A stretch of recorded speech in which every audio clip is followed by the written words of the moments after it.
This podcast is a member of the Voices of Wrestling Podcasting Network. Visit voicesofwrestling.com to hear the rest of our great podcasts, as well as show reviews, columns, opinions, and updates across the world of wrestling. Very, very, very, Mickey, Mickey, Mickey, fishy, fishy!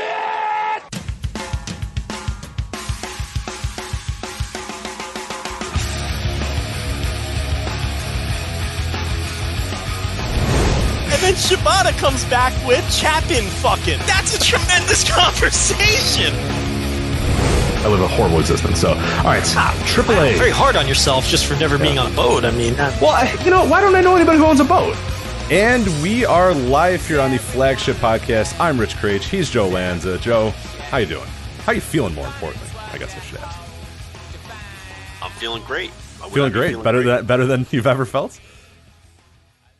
I don't know about that. I mean, I always feel pretty great. I don't know. So you texted me earlier in the week that you were under the weather. This was on like a Monday. You were just saying, hey, just to let you know, I'm a little under the weather. We'll see where things go. You did want to reiterate that you do not have the flu and you have never had the flu. No, I don't have the flu. And that is okay. So for new listeners, what is this fascination you have with never having the flu? Because I think we need to identify it and discuss it a little bit. I just there are people that maybe don't remember, or that you've kind of done that in passing. But what is this? You've never had the flu thing. It's just it's pretty self-explanatory. I've never had the flu. Everybody whines about the flu, and I'm like, well, I never had the flu. No, and okay, so that's a perfect setup, because what my question to you was, are we talking the actual? Because there are people, and this is an issue that happens all the time. People will say, I have the flu. And what they mean is, I have sinus congestion, or it means they're big giant babies. Right. And that's kind of what I wanted to get at, because like the actual flu is like horrible. It knocks you on your ass. You're done. There's a lot of symptoms, but people will be like, they'll do like the sniffles and go like, oh, I have the flu. And it's like, no, you don't have the flu. Like, you're fine. You're like, yeah, you got some nasal congestion. It might even be bronchitis. It might even be a sinus infection. I know all too well about all those, but like, you don't have the flu. Like, chill out, man. It's a big term to use. Yeah, that's why I don't even think it's that crazy that I've never had the flu. Okay, so I guess I was always under the impression, I guess in the early days of you bragging about never having the flu, I was always under the impression that you claimed that you never had like any sort of like sinus congestion or bronchitis or anything like that. That is not what you're implying. Well, I've never had bronchitis, no. But there was that one time. A couple years ago, there was that the when Jomiyaki Hanma first made his debut. I think you maybe had bronchitis that time, but I had a loss of voice. I never had any diagnosed bronchitis. Well, nobody has diagnosed. Like, nobody goes to the doctor. We're Americans. We never go to the doctor. Are you kidding? We can't afford it. The doctor all the time. I got supple neck, they tell me. But no, I've never been diagnosed with the flu or bronchitis or any of these things. I think people are just big giant babies, and they get the sniffles, and they want to tell everybody that they have the flu, or they have bronchitis, or they have a sinus infection. You have the sniffles. Suck it up. You'll be fine. Everybody gets them. You know what I mean? Earlier this week, I didn't have a voice. I had no voice. That's why I told you the show was up in the air. I cannot do a show if I cannot speak. That's like a prerequisite. You kind of have to be able to speak. It is, yeah. We have attempted to do shows back in many moons ago. We did try to do a couple shows where you had no voice, and those were not great shows, Joe. They were pretty terrible. There was one in particular. I think we went 45 minutes, and we were just like, no, this is done. We're done. Like, because I come to work, right? When you really should have not come to work that day. That's like the classic like sports analogy where it's like, this guy, he might have a torn groin, but he's out there playing. And it's like, you know what? We should probably just not have the guy with the torn groin playing, because he sucks. Like, he's getting burnt on every play. Like, this guy's garbage. Like, get him out of here. Put the guy we're much better off with a healthy guy. And I regret to inform you that show many years ago, I think we probably would have been better off just bringing in the reserve instead of. I remember that. I remember that show. It was a great show. And we also did a Wrestle Kingdom like instant reaction show when I had. Oh, that was I think that was 2020 before everything went down. So maybe Joe had early COVID that we didn't know about. But yeah, I do remember that. Yeah, we came on and I remember you didn't tell me that your voice was gone, and you were just like, I was like, what? I just thought it was like early, and I'm like, all right, well, he'll shake it off or whatever. And then you didn't ever shake it off. Listen. We're not breaking rocks here. I can if my voice works, I can come on here and talk about wrestling for 3 hours. I mean, geez. My father went to work 7 days a week for 30 years, never took a day off, manual labor. I can get on a microphone and talk about Full Gear with talk about Miro, yeah. Okay, I can do that. It's not a big deal. Maybe my voice sounds a little funny. I think I'm good enough to do the show at this point. You sound just like me. It's going to be very hard to differentiate me and you because you're really like nasally and a little deeper, so it's going to be tough, but that'll be fun. Yeah, so, none of this flu nonsense. I could easily have texted you today and said, I've got the flu. Gonna have to take this one off. No, it's a big week. Full Gear, big time New Japan, topics to talk about. Okay, there's no reason to take off. Nobody died. World Tag League. It's World Tag League season. Nobody takes off World Tag League, Absolutely. We had that other discussion anyway of who would it take to die before I wouldn't do the show. We've had that discussion. We have had that discussion. It was a very, very small list. Very dark list and a small list between you and I, where like the list of people that you would still be like, you know what can I do? All right, Rich, what's going on? Let's talk about Miro and Daniels. You're like Joe, an uncle. I'm like, I'd do the show. Get through a show if it's an uncle. More than the uncle later. Yeah. I think honestly, the list was like it was like people who live in this house. That's it. Right. And then like we said, like maybe I think we may have branched it out to the in-laws as well. Because that's tough to be like, your grieving wife and like her father dies and you're just like, yeah. All right, babe, I'll be right back. I gotta go talk to Rich for 3 hours. Like, you good? Like, tap her on the back. All right, I'll be back in like 10:30 and then we can talk. Yeah. Just put on some fun TV or something. Yeah, we'll be right back. So she's sobbing with her hands in her face. You go, all right, we'll be right back. So it was like, it's people that you live with and then like direct people within that as well, like in-laws or something like that. But I think you had I luckily do not have a scenario where I have to worry about too many, cousins and uncles and all that sort of stuff. I don't have that big of a family, and Michelle only has a brother, so it's not like that big of a deal. I forget if TLB had different offshoots as well, but that brings up an interesting question. Does she have any siblings? Yes. Now, if one of those died, are you doing the show? Well, when did it happen? Like, if it happened today? Next week, yeah, in a morbid way. Yes, next week. No, okay, so we do the show on a Thursday. Like, let's say one of her brothers or sisters died on a Thursday afternoon. No, I cannot do that. Yeah, okay. So it would. It's not just the in-laws. It does relate to direct siblings and direct family members. Well, it depends when is the death too. I think that's important. Is it true? Yeah, like an hour before the show. Right. There's a weird to get even more morbid. There is almost a. Like, if it happened at, 1 p.m., there's no way you could do the show. No. 6:45? You know what I mean? You're like, babe, I'm already ready. Like, I gotta get, that adds a different element to it. You know what I mean? You know what's crazy? I think if the show already started and she got a phone call, she'd probably let you go, right? I don't think she'd interrupt me. I think she'd tell me after, knowing her personality. She would tell me after. So... But if it happened that day, of course you cannot do the show. But for that's very dark. I'm saying Let's not do that, yeah. I probably have a cold. Why would I not do the show? If I can talk, I'm going to do the show. You know what I mean? Like, I didn't even go to the doctor for whatever this is. What does a self-medication for Joe look like? What do you do? You just... Well, I'm very hesitant to take too many pills or drugs. I'm real finicky about that. I am too. I don't take anything. Yeah. But, unless I really feel just terrible, I don't like to take things. But I've been chugging Dayquil, and she's been forcing me to take some mystery pill before I go to bed. I don't even know what it is. She's like, you have to take these pills before you go to bed. And I'm like, well, I don't really want. She's like, just take the pills before you go to bed. I said, I'm not going to ask nothing else of you. I'm not going to make you go to the doctor. Just take these pills before you go to bed. So I don't even know what they are, but I've been taking some mystery pill before I go to bed. And the one thing I can't deal with is the sore throat. I don't like a sore throat. The worst.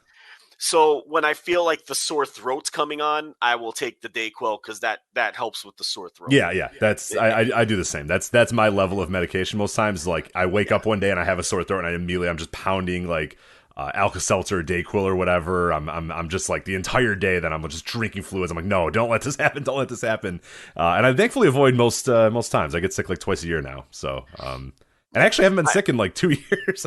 Knock on wood. Ever since COVID started, I've never been healthier, Joe. Yeah. I mean, I never get sick either. Last time I was sick was probably that Tomoaki Hanma show that we did. I don't get sick. Like, I'm healthy as an ox over here. The doctor even said so. I don't get sick. Yeah, but I'm not one of these guys that's gonna take like some cocktail of fucking pills every time. I don't need any of that. There's two things I can't deal with. I can't deal with a sore throat.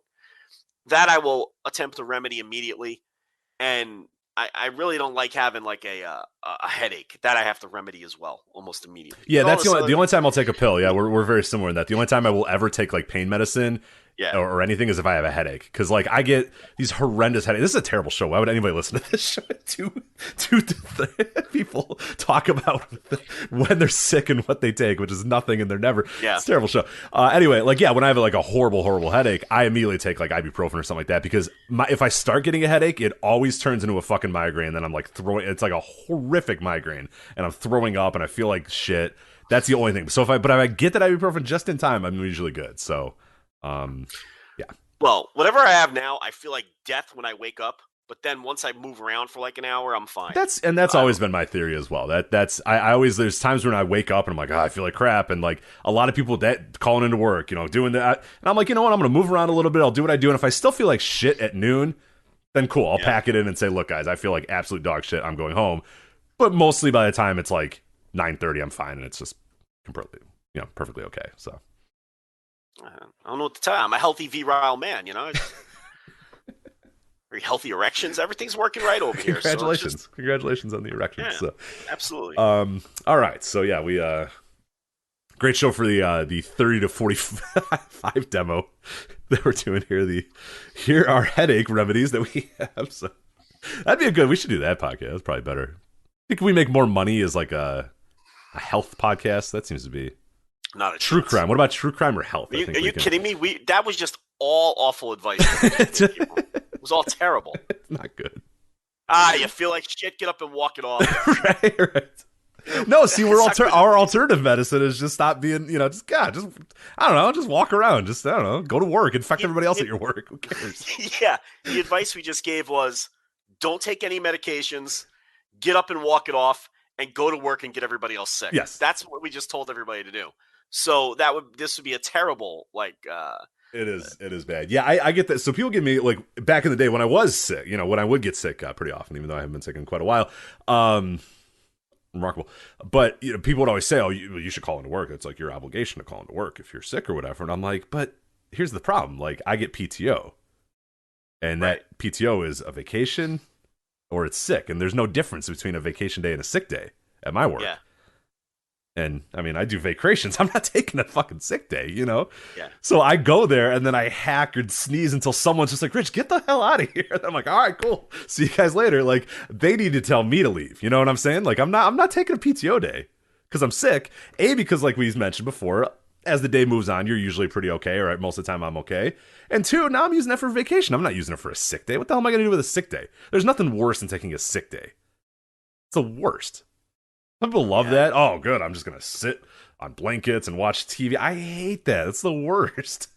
You're a monster. You rather go to work and get everybody sick. Correct. Well, they should give me sick days. They should have more sick days, and then I wouldn't get everybody sick. I brought that point up to in a review one time. That did not. They said, "Well, you have PTO days," and I said, "No, those are vacation days to me."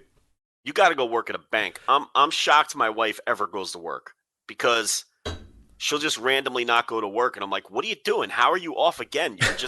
You were just on vacation. Now you're home." Is it a floating holiday or something? Yeah, she'll be like, "Oh, I took a sick day." Then she'll be like, "Oh, I took a personal day. Oh, I have a floating holiday. Oh, I took a." Yeah. I'm like, do they ever expect you to be there? Like, I've never heard of such a thing. Like, I've never had jobs like that. I had one job that had all those things, and it was very bizarre. And at the end, like, And in the end, like you usually just ended up taking a bunch of those days randomly. Like I took so many fake sick days at that job, so that was kind of nice. Including the one where I called in, I called in fake sick, told them I'm sick, and they said, "Oh, okay, all right, well, I'll see you tomorrow." And then as I was walking back to my bed, I stubbed my my pinky toe on my desk, and I fractured it. So it was like instant karma. Yes, I looked down, and I'm just like, "Oh, come on!" So that sick day was spent like actually going to doctors and like doing stuff, which is just like the perfect irony. It was like seconds after I was like, "Ha ha ha! I'm gonna sleep in for a little bit, and then this day is mine. I can do whatever I want." And then I just fracture my toe, as I'm going back to the bed. It's just unbelievable. Yeah. These banks, there's like she works as little as the Europeans do. It's incredible. Like she just never works. Very Nordic. Yeah, she's from Sweden or something. Yeah. But these Europeans, they never work. Like you talk to these Europeans, and they're like, I get 3 months off for vacation. Yeah. I travel in 6 different countries when I go on vacation, and I'm like, they pay you? Why are they paying you? Like to not be? It doesn't. I don't understand. I will admit that I'm very jealous of that as a man who loves his vacations. So. Yeah, I'm not saying I wouldn't take it if it was offered to me. I'm just surprised that like I don't know. Yeah, it's definitely a different working culture because if I miss like a day, like say I did take a day off, like I come back and the whole thing's on fire. You know what I mean? Everyone's I wasn't there. Nothing got done. Everything that I was supposed to do, nobody helped me. It's a fucking disaster. Like I don't even like taking days off. It's such a pain in the ass. That's what I say to my wife. I'm like, when you wake up in the morning and just randomly decide I don't want to go to work, who does your job? She's like, I don't know. It's not my problem. That would kill me. Yeah. I'm like, how do you live? I could never, you know what I mean? Like, she's like, somebody will do it or they don't. And I'm like, oh God. Like, the anxiety of hearing you say that makes me anxious, I'm like, weren't you supposed to close the bank today? She's like, yeah. I'm like, well, then who's going to close the bank? She's like, they're just going to have to figure it out. And I'm just like, my brain is just blowing up and expanding. Like, how is that even? Because especially a bank, you know what I mean? It's like, there's a lot of things going on at a bank. Like, that's a pretty big deal. So the world I come from just does not operate like that. Like it just can't be.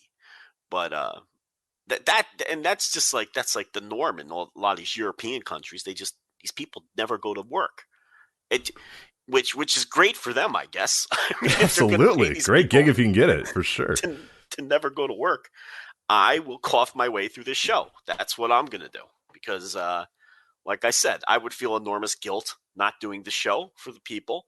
Why? Because I got a stuffy nose. I mean, give me a break. Like I said, we're not breaking rocks here. I'm talking about wrestling. Yeah, we're not going to the mine. So, we're not. Yeah. The mine with the canary. The canary, you bring the canary in the coal mine, canary in the coal mine, yeah. No, we're not doing that. So, it's going to be a fun show. There's a lot to get to this week. We're going to talk all about New Japan Pro Wrestling. We got the Power Struggle show. We got Best of the Super Juniors, World Tag League. We got the lineups for both of those. We also have the Battle in the Valley this weekend as well in San Jose. That one will be on Fight TV if you want to watch it live, and we'll be obviously talking about that, previewing that.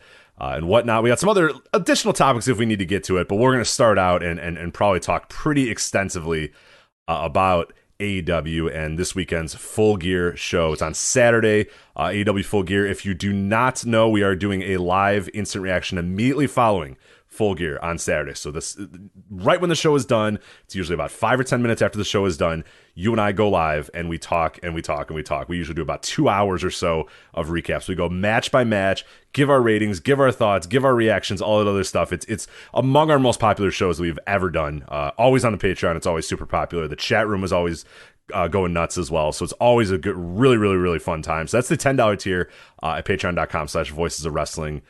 There. So it is going to be immediately following Full Gear on Saturday. Again, $10 tier. So do you want to do that right now just so you make sure you're all set and ready to go? Because, like we said, 5 to 10 minutes after the show, we hit live and we go, and we usually do, like an hour and a half to 2 hours recapping everything. And that will be, as you always say, our only time that we're going to recap Full Gear match by match. So if you want to hear what we thought about Full Gear, that is the place to do it right there on that instant reaction live immediately following Full Gear on Saturday night. So, but I've been stressing this all week for people just to upgrade to 10 or get in on the 10 now, and not wait until the night of, because everyone always waits until the night of and they do the impulse buy and then they miss half the show and they got to go back and listen to it. And today we did have a number of upgrades and subscriptions to that $10 tier, people getting ahead of it. So you may as well just do it now. Get the benefits of the $10 tier for as many days of the month as you can. Don't wait until Full Gear to do it. Just do it now. Slap pause on this thing and go subscribe. Or if you're already on the $5 tier, go upgrade and just get ahead of it. So night of, we always have to wait around because all the subscriptions are coming in at the last minute. And we wait for them to slow down. Right, we feel bad. We feel bad because, we get ready to go live, and then we refresh, and there's like 10 new $10, and we know that they're scrambling, and they're trying to log in, they're connecting this and connecting that. Trying to figure it all out. Yeah. Maybe they have never subscribed before. They don't know. So it's like we wait and we wait. But, just get ahead of it. Don't do the impulse buy. And that's what we see the names of the people who subscribe. You do it every pay-per-view. Just do it now and get it over with so you're ahead of the game. And then you'll have those $10 benefits for the full month anyway. So, get ahead of that. And we are going to plug that about 1,000 times today. So yeah, it should be going on. And these, like I said, are among our most popular shows. The chat room is always going nuts. Night of, so it's just a fun atmosphere to be in. We're reacting. We're usually having a little bit of fun. They're definitely loose shows. They're very fun shows. The chat room's always going nuts. So it's a whole hell of a lot of fun. We'll be doing that again on Saturday night. But overall, AEW Full Gear.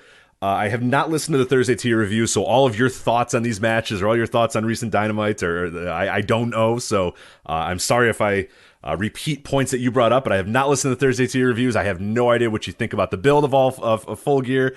I have no clue, but I am way into this show. I think this is an awesome show on paper. To me right now, AEW is like almost a perfect wrestling roster for what I like and what I want out of my wrestling, and especially this show, I think has so much stuff that I like in it. It's got, top tier matches, well-built matches, long-built matches. It's got good in-ring stuff, and we'll talk about some of those. It's got, just absolute perfect heel babyface dynamics between some of the matches. It's got, up-and-comers. It's got, personality, real personality-driven matches and stuff. I think this is a tremendous show. I cannot wait for this Saturday to watch Full Gear. What are your overall thoughts on the show? Yeah, I'm looking forward to it. They have a lot to live up to if they're going to match All In, because I think that was one of the greatest pay-per-views ever, and it was easily their best pay-per-view. All out. Yeah. All in was good too, but yeah. And I don't know if this looks as good as that on paper, but that doesn't always necessarily mean anything. It can end up being better anyway. But we'll see. I do think it's a good lineup on paper, and I do think it's been a really good build. I think most of these matches, as I'm looking at the card now, 1, 2, 3, 4, 5, 6, 7, 8. Well, there's 9 matches on this thing. I would say that of those 9,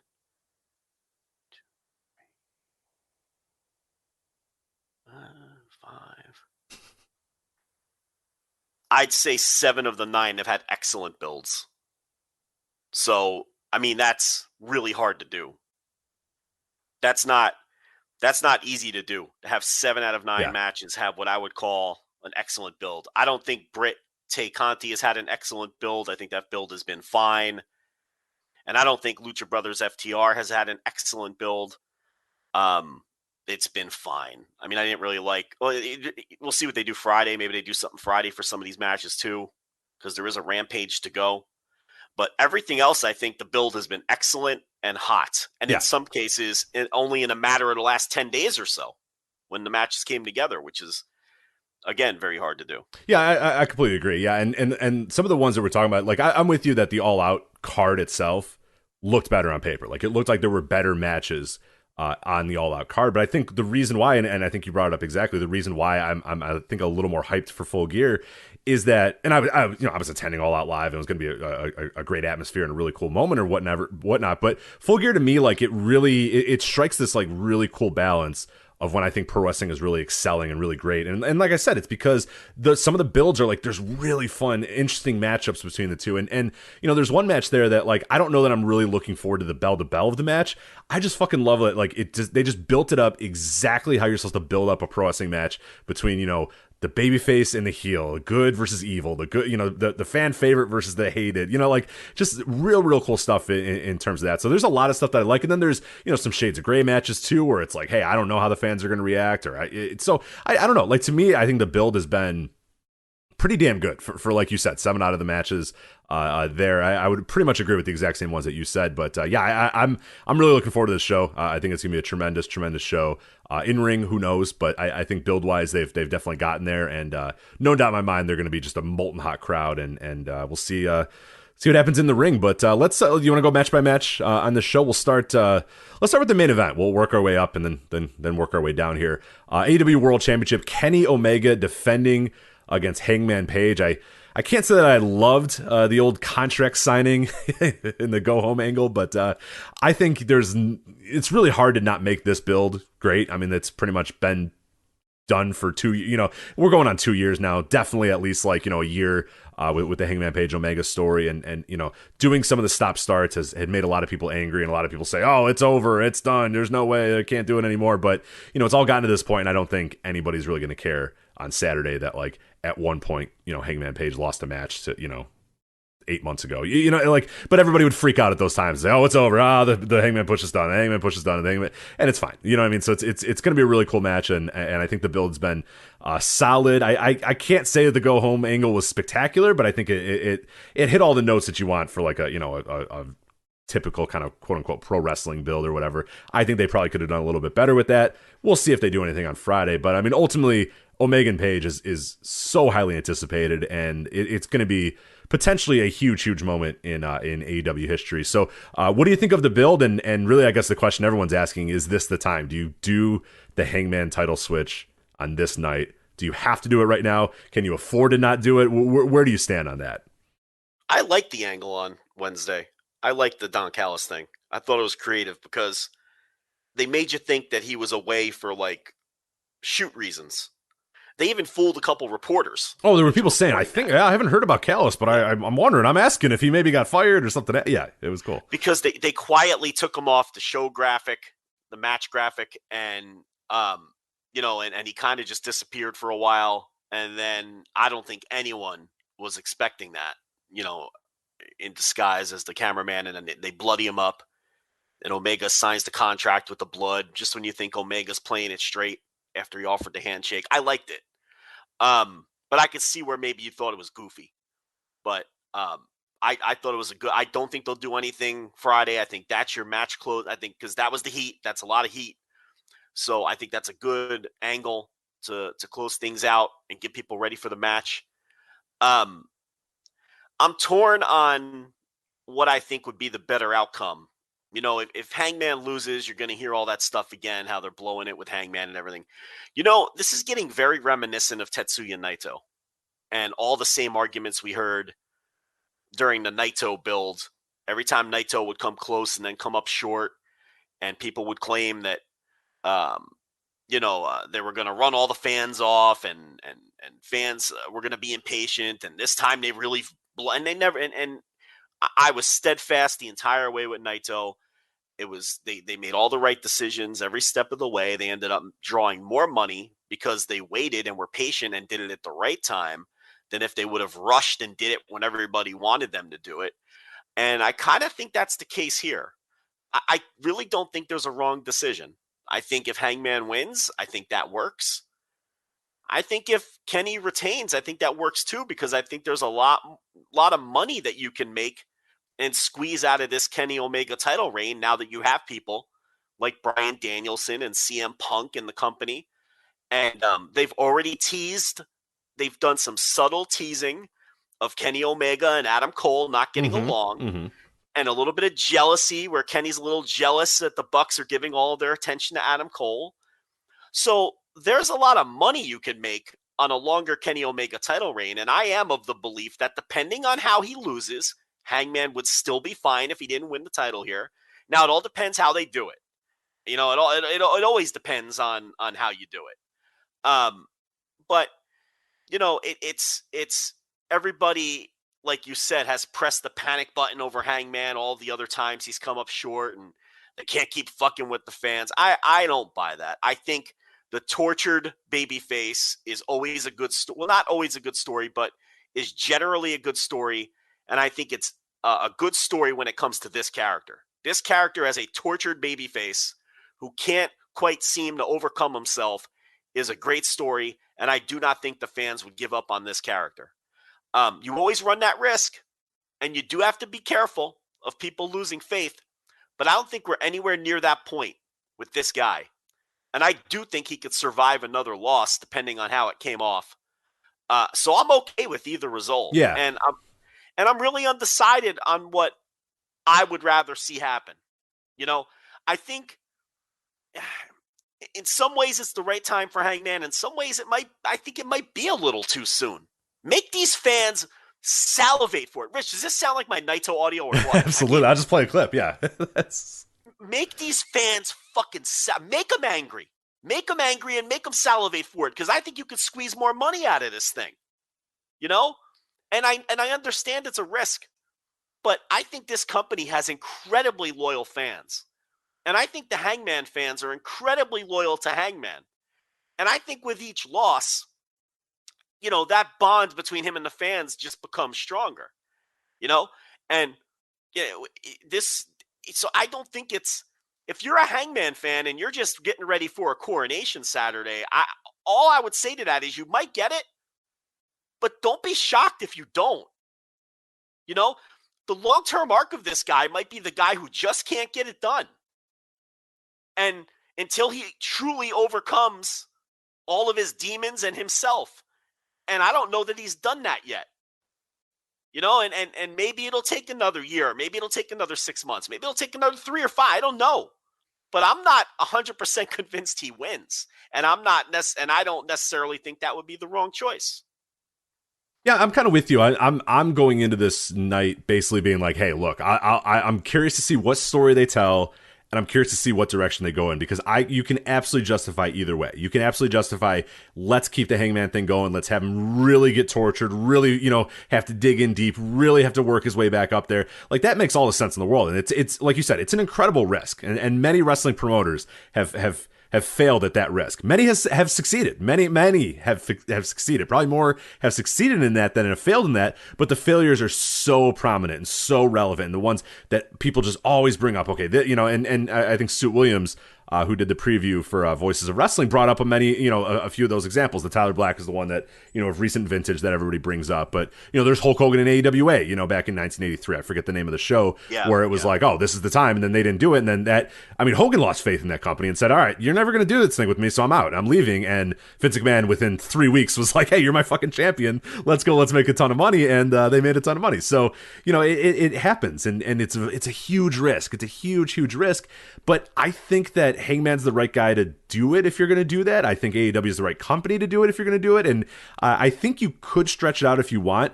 You know, my argument would be, and I think the way that I see this playing out, and I guess I'll get your take on this as well, is you mentioned some of the stuff that Kenny, okay, you got the Adam Cole story, you have this story, you have guys, there's a lot of stuff that Kenny can be doing that I think he doesn't necessarily need the title to do. And in some cases might be better off if he doesn't have the title as well. Because to me, I think the Adam Cole story is a lot cooler if it's separated from the title. Like, that's a big time main event, you know, angle, the breakup of the Elite and Adam Cole and Kenny Omega. And you can do all that sort of stuff. And I think you can do that stuff without the title. And Evan, it probably even helps your shows to have, you know, okay, Hangman Page is our champion and yada, yada, he's facing these guys.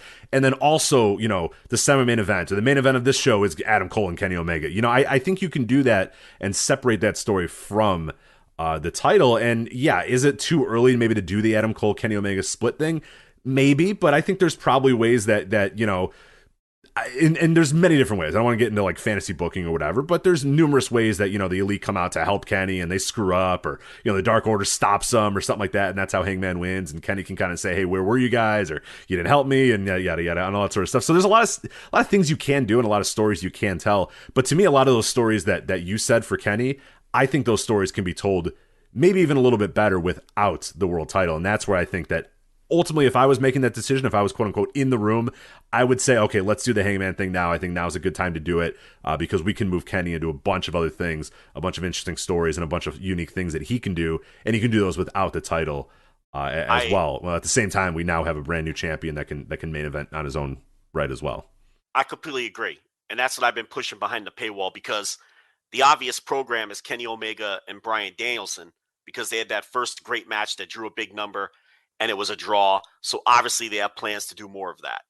And I think it's easier to do that without the title. Yeah. Oh, yeah. Because and the title's a burden at that point. Absolutely. And not to interrupt, but like, this is a big thing that I've talked about in my, I'm doing the CM Punk series on Patreon, and I also did the Daniel Bryan series on Patreon as well. Both those are up there right now, patreon.com/voices of wrestling.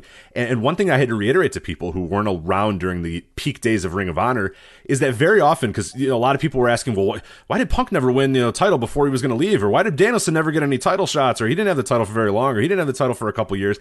Ring of Honor used to, and I think this is the way to book a wrestling company very well, is you don't always need to have your top guys have the title. In some cases, it's better if your top guys don't have the title. In some cases, you want your upper mid-card guys, your upper main event guy, like those sort of, you want those guys to have the titles. You want your secondary dudes to have the titles, because the big dogs, they don't need a title. Like Homicide and CM Punk and those guys and Daniel Bryan, Bryan Danielson, they didn't need the title. In Ring of Honor, it was fine. Instead, it was better off if guys like Xavier had it for a little bit, or James Gibson had it for a little bit, or stuff like that. And a lot of people don't understand that. They're like, well, what? I don't understand. Like, these are the top guys. Why don't they have the title? And that's okay. Like, in some cases, that's a better way to book, because, like I said, now you have two main events. You have a baked-in main event of whoever your champion is. That guy is always going to be in a main event if you protect your title well enough. But then you also have stars that can do stuff otherwise. And hell, that's our main event now. And that's the perfect mix when you have people. And we always complain about that with WWE. And WWE, they're really bad at telling stories, so everyone's motivations is just the championship. And every title has to be, every match has to be related to the championship, because they have just no other story to tell, no other way to do it, and it becomes a crutch. Like, it makes anything that doesn't involve a title feel like it's, unimportant. And AEW hasn't done that so far, and I think this would be a great step to move the title onto Hangman Page, a guy who I don't think honestly with a straight face anybody would say he's like the top dude in AEW. You know what I mean? Like, I think he's got a huge fan base, and people obviously love him, and there's a lot of stuff you can do with Hangman Page. But like, I think there was a bunch of other guys that are bigger, quote unquote stars than him. But I think this is the perfect time to make him the champion. And then, yeah, your big time, like you said, your Omegas and your Danielsons and your Punks and those sort of guys, and your Coles and all those guys, they can get involved in stories. And yeah, I think they're a little bit cleaner if it doesn't involve the title. You can get a little bit more creative with who wins and who loses, and all those sort of things. So yeah, I think that booking style, to me, it seems like what AEW is kind of striving to get to, and we'll see on Saturday if that's ultimately their goal.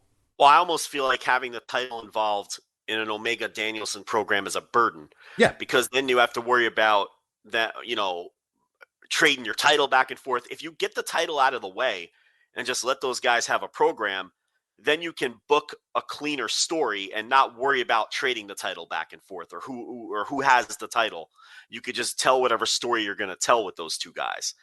And I think Omega has more things in front of him, more money drawing feuds in front of him, without having the title, than Hangman would. So it might be the smarter play to just put the title on Hangman now, right? And then all of his programs benefit by being title programs, and they all are upped in the prestige factor because they're title programs.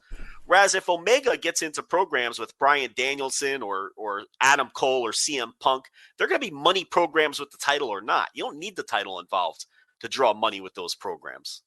The only thing there is you run the risk of those programs overshadowing Hangman's title reign. But that's on Hangman. My answer to that would be get over. Get over more than those guys. We're giving you the ball. We're putting the title on you.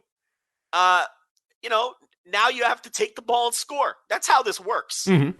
Okay? You're in big boy territory now if you're the champion. So, you got to compete maybe with the Kenny Omega, Bryan Danielson feud on the same card as you, right? I mean, that's just the way it goes. So, we'll see. But that's why I say I really don't think they can go wrong either way. But it might just be smarter to put the title on Hangman now, because Omega could do so many interesting money drawing things without that title. Yeah, and yeah, again, like you said, to kind of reiterate, it is a lot cleaner than like Kenny can take losses, and it's not going to be the end of the world. And you don't have to protect those losses with DQs. You don't have to do draws.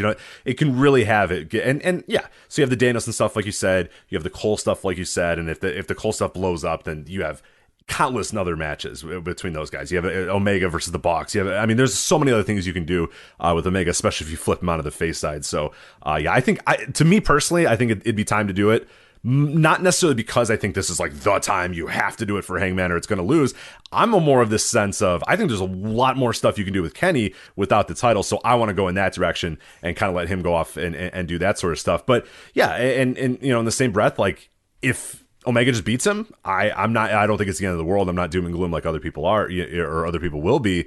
I just think that it's probably a decent time to do it because Omega, I think, can just do a lot more. So I never bought for a second that these LIJ fans were ever going to give up on New Japan or give up on Naito with each of his crushing setbacks. I never bought it for a second.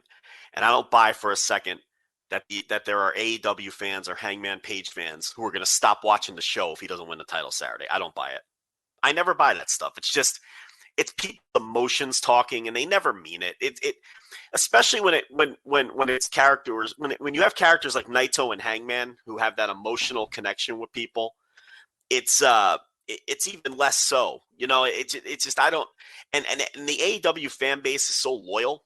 That core fan base is so loyal that I don't buy it for a second. I think now look, if you can beat the guy in a humiliating way, and I think that would be off-putting to people. It always matters how you do it. Like that always matters too. You look at Naito when he lost to Okada in the Tokyo Dome. They did that was handled perfectly. He just got cocky, remember? And he got cocky and he went for the Stardust press, and that it was like on him, right? And that was an added element to the story. Right? It wasn't just Okada jobbing him out clean in the middle. Right. Okada didn't pick him up and hit him 3 Rainmakers and then pin his ass with his foot on his chest. Like, that would be different. Yeah. Like, that would have been a completely different thing. Like the way he beat Nakamura in the G1 final, which was a statement win that said, I'm the leader of Chaos now. He hit him with 3 Rainmakers and did everything but pin him with a foot on his chest. It was very symbolic. That's not how that win over Naito was. Naito blew that one. He had Okada beat, and he got cocky and he blew it. And it was on night, and that was that moved the story forward. Right. So it matters how you do it, but I'm confident that this company wouldn't have Kenny Omega embarrass, Hangman Page in the center of the ring and beat him in humiliating fashion. I mean, they'll find a way to do it where there's added sympathy onto Hangman's story. Now I do think the guy should win the title eventually. I'm just not 100% convinced it has to happen on Saturday or else. That's all. Yeah, I think we're both on the same page there. It's like, yeah, if it happens, cool. If it doesn't happen, I think it's fine both ways too. So that will not. Obviously, the doom and gloom will be very, very fun to watch on Saturday. So in one respect, I actually do kind of hope that he loses just to see all the concern troll. Oh my God, it's over. This it's WCW all over again. It's like this is our Naito Naito conversation. I know, because we were rooting for Naito to lose just so like more and more people could say, I'm never watching this company ever again. And then the next month it'd be like more people watching that ever every single time. So there was a Schadenfreude aspect to it. Yeah, I mean, for sure. Oh, absolutely, without question. But I mean, I just think I don't know. I feel like Omega has more interesting things in front of him than Hangman too. Like if Hangman wins, then what? What, he faces Miro? I'm supposed to get worked up about that? I mean, where does Hangman go? That's kind of the end of his arc.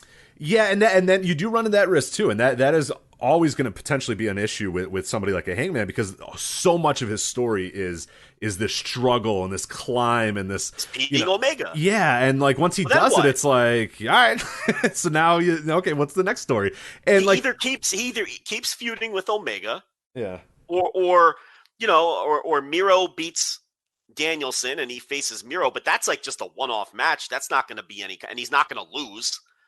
Then what? I mean, do they do something with Dark Order? I have no interest in that. It's like his arc is complete. It's like, now what do you do with the guy? For Naito, it was they have Evil turn on him. That was the next big step, right? He had the placeholder defense against Kenta, and then they did the evil turn.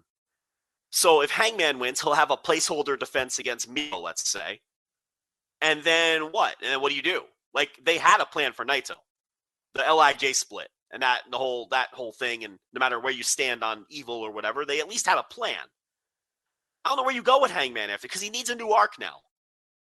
And is it and like you're saying, you run a risk. Does he have that same connection with the fans if he's not this lovable, borderline alcoholic guy who just can't get over his own depression? Well, now he's the champion. So there's nothing, like, what is there to get over now?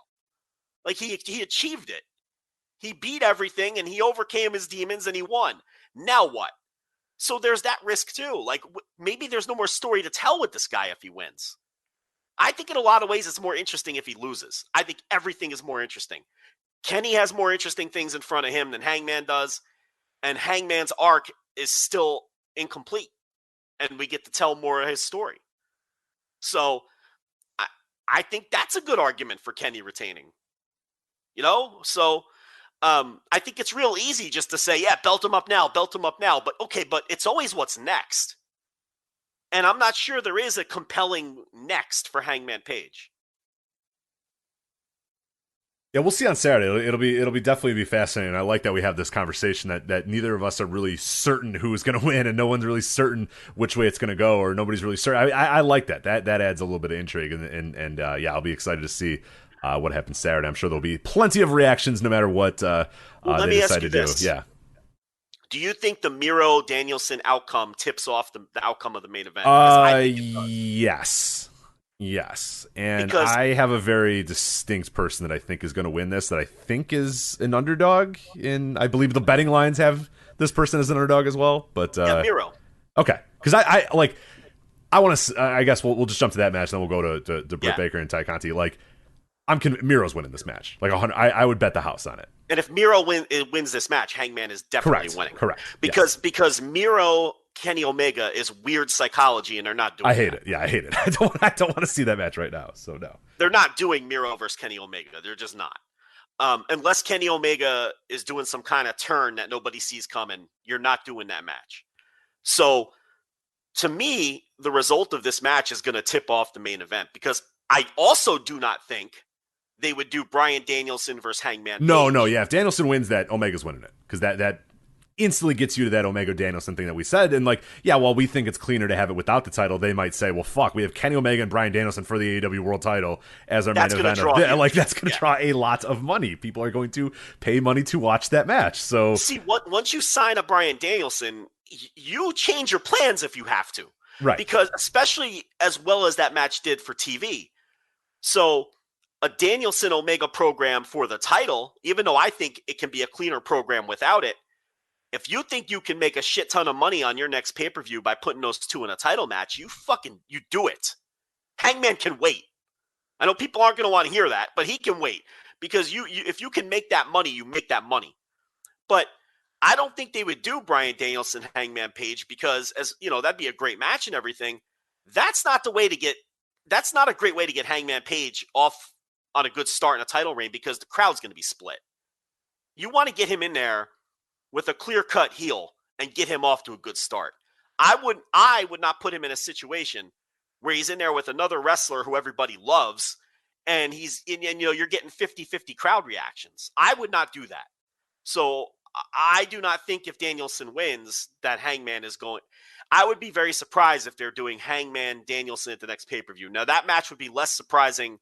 Miro Omega, I think there's a 0% chance they're doing that. No, match. I hate that match, and it sucks. Yeah, don't do that match. That's weird. That's weird. Miro Hangman just makes too much sense, because Miro's a beatable, 100% heel challenger who's a perfect placeholder. He's Kenta in my Naito comparison. Kenta was perfect for that. Whatever, what was that? Dominion? That was, whatever it was. I don't know if it was a New Beginning. I forget if it was a New Beginning or whatever. It feels like so long ago. At that point, it was only a year ago. Or no, well, coming up on 2 years now, but I believe it was a New Beginning, but I might be wrong. Yeah, whatever. They drew 11,000 fans or whatever. He was perfect, because Kenta's just a guy. He was a heel, and you beat him, and you get the champ off to a good start. That Miro's perfect for that spot. But So yeah, I think there's a good chance that this match is actually going to tip off the main event. But what can you do? I mean, there's nothing. I mean, It's fine. I guess That's booking. I mean, that's book. When you book well, that sometimes that happens, and that's okay. Yes, that's true. That's true. Sometimes when you're right, when you book well, sometimes it's easy to predict. But sometimes it's better just to do what's expected than try to fool people. Right, right. To show up on Saturday and say, people think that Miro's going to win, or people think Danielson's going to win, or so let's change it all. We'll change it up so nobody knows who. And like, yeah, that's one company does that, and that's not a great way to book. It's actually a horrendous way to book. So I think Miro is just a stand-in for whatever they were going to do with Mox. I think they're doing with Miro. And yeah, you'd rather have Mox in that spot. Sure. But I think, honestly, and this is going to kind of be my hot take, because I think they've done a really good job. I love the Miro Danielson thing. I think that's been a really, really... Yeah. It's only been built up for a couple weeks, obviously, because Miro got kind of thrust in there. And... they're not addressing that. You know what I mean? Miro's just like, hey, look, I don't really, I kind of got in here, via, some things happened to get me here, but I don't care, because like on that night, I'm going to beat your ass. I'm going to go home to my wife. You want to go home to your wife? Well, too damn bad. I'm going to whoop your ass and go home to my wife. And it's just like, it's so simple. But Miro is awesome. I love this Miro character right now, because he's just no nonsense. He looks into a fucking camera, looks into a mirror, and says, I'm going to beat your ass. And you go, fuck, that guy looks like he can beat my ass. All right. And that's it. It's that simple. It's that easy. And to me, like, there was so much in the Dynamite commentary that led me to believe that Miro was winning this match, because and they hit it very strong as well, which led me to believe that they were kind of tipping that off, and that's going to be part of the story. Is JR and Excalibur and Tony being like, man, Danielson is just like, he's not taking nights off. He's wrestling every single night. He's going out there and he's busting his ass. And he's having these long matches, and he's going out there and he's working and he's wrestling, and yeah, he's undefeated, and yeah, he's piling up a lot of big wins in a short amount of time, but like, dude's got to take a night off. Like, dude's got to chill, because like he's just came back and he's just working his way into shape, and I think it tells the perfect story that Miro can say, hey, look, you came in, I took nights off, I took weeks off, I prepared for this tournament final. You were busy wrestling Rocky Romero, you were busy fucking around, grappling with Bobby Fish or whatever, and I was ready for this tournament, and I was ready to win that title. So yeah, you were worried about going and wrestling everybody you wanted to do and doing your little wrestling tour. I'm worried about winning this tournament. I'm worried about getting that title shot, and I think that's just a perfect way to tell this story, where Danielson doesn't look like a chump for losing to Miro. And like, I saw a lot of people say like, oh, he can't lose to somebody like a Miro. I think I'm doing the Daniel Bryan series for Patreon, so it is very hard to switch between the Danielson. So I will call him Daniel Bryan sometimes. You know who the hell I'm talking about. But Bryan Danielson, like, I don't think it's that big of a deal. I don't think you need to quote unquote protect Bryan Danielson as much as people seem to think you do. Yeah, do you want to have him losing, every single week? No, but like, he can lose to a Miro.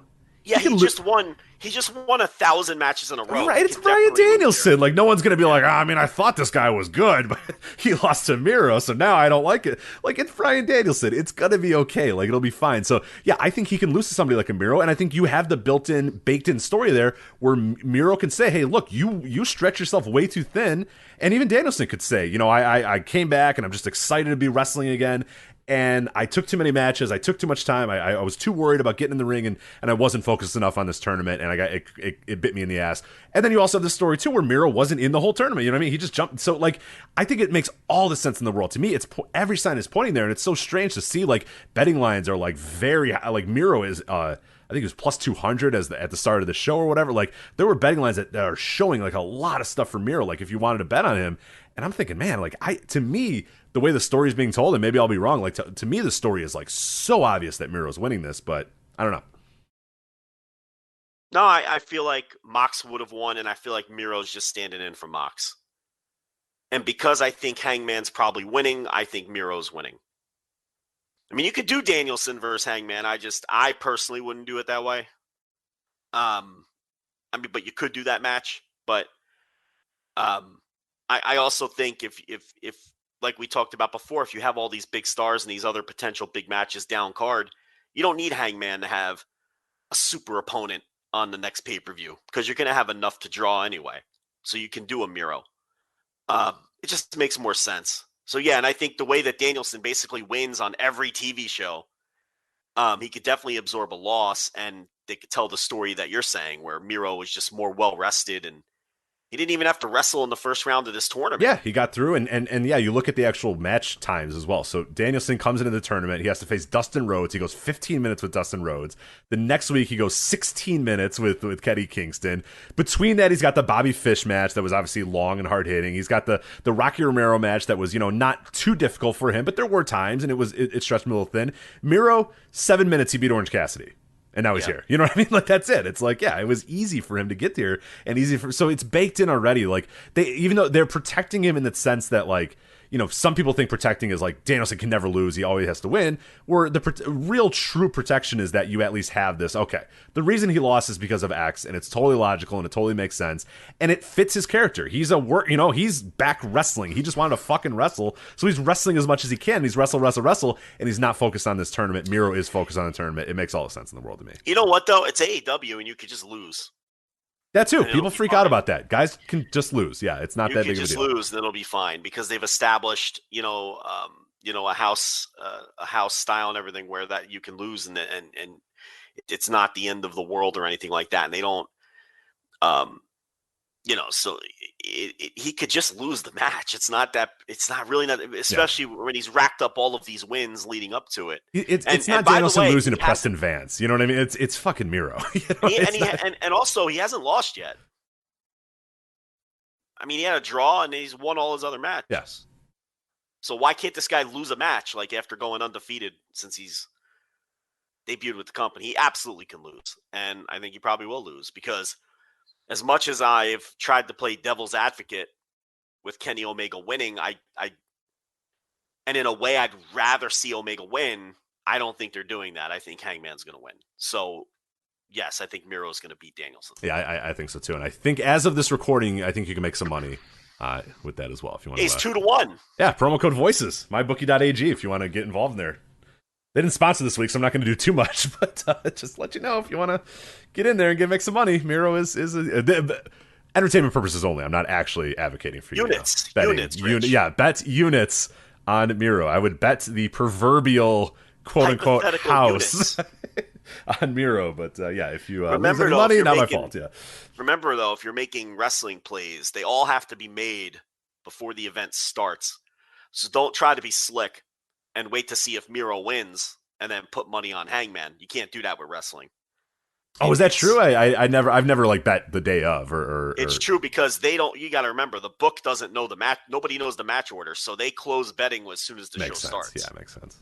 So you can't be slick and wait to see who wins that match and then bet on the main event. That's a fun gimmick. I never thought of doing that. That's kind of funny, but yeah. Well, they're on to you there. So yeah, they're not sponsoring the show this week, but money can be made with Miro right now, and I think might place a little better Ruski myself in a few moments here, so I can lose units with you guys if I end up being wrong about this. But we'll go to the women's match. Britt Baker, Tay Conti. This is the definition of kind of a placeholder title match. Like, I mean, there's a 1,000% chance that Britt Baker's being Tay Conti here. Right? Like, there's just no chance in hell, right? No, I can't see Tay Conti winning this. Hold on 1 second here. Come here. You want to say goodnight? Good night, Daddy. All right. Good night. Give me a kiss. All right. Thank I got her sick. Way to go. To cheek. Okay. Yeah. The boy, does he feel like, come here. We're live, pal. Come on. we got a show to do. You going to bed? Yeah. All right. Good night. Good night. What do you got there? Chocolate milk? Yeah, of course. All right. All right, guys. Good night. I'll see you in the morning. All right. Love a good chocolate milk. Been a while since they busted in. It has. What kind of chocolate? Are we talking like pre-made chocolate milk, or is he stirring his own chocolate milk here? I don't know. You gotta ask the mother that stuff. I don't know. You buy the groceries, aren't you? On the online buying the groceries? Are you buying pre-made chocolate milk? Or are you buying like Hershey's or Yoo-hoo? Like, what are we doing here? I think she's got a gallon down there for him, like a gallon. A gallon of pre-made chocolate milk or whatever. Okay. Yeah. He likes that before bed. I don't know. To me, I'm like, why does he need to have the chocolate milk before bed every night? Like, why can't he? Yeah, I feel like maybe just normal milk or maybe just nothing before bed, because that seems like a lot of sugar right before the bed. time. But she's like, "Oh, he wants chocolate milk. That's what he does." I'm like, "All right, well, I don't care." Like, does he sleep? Like he sleeps fine?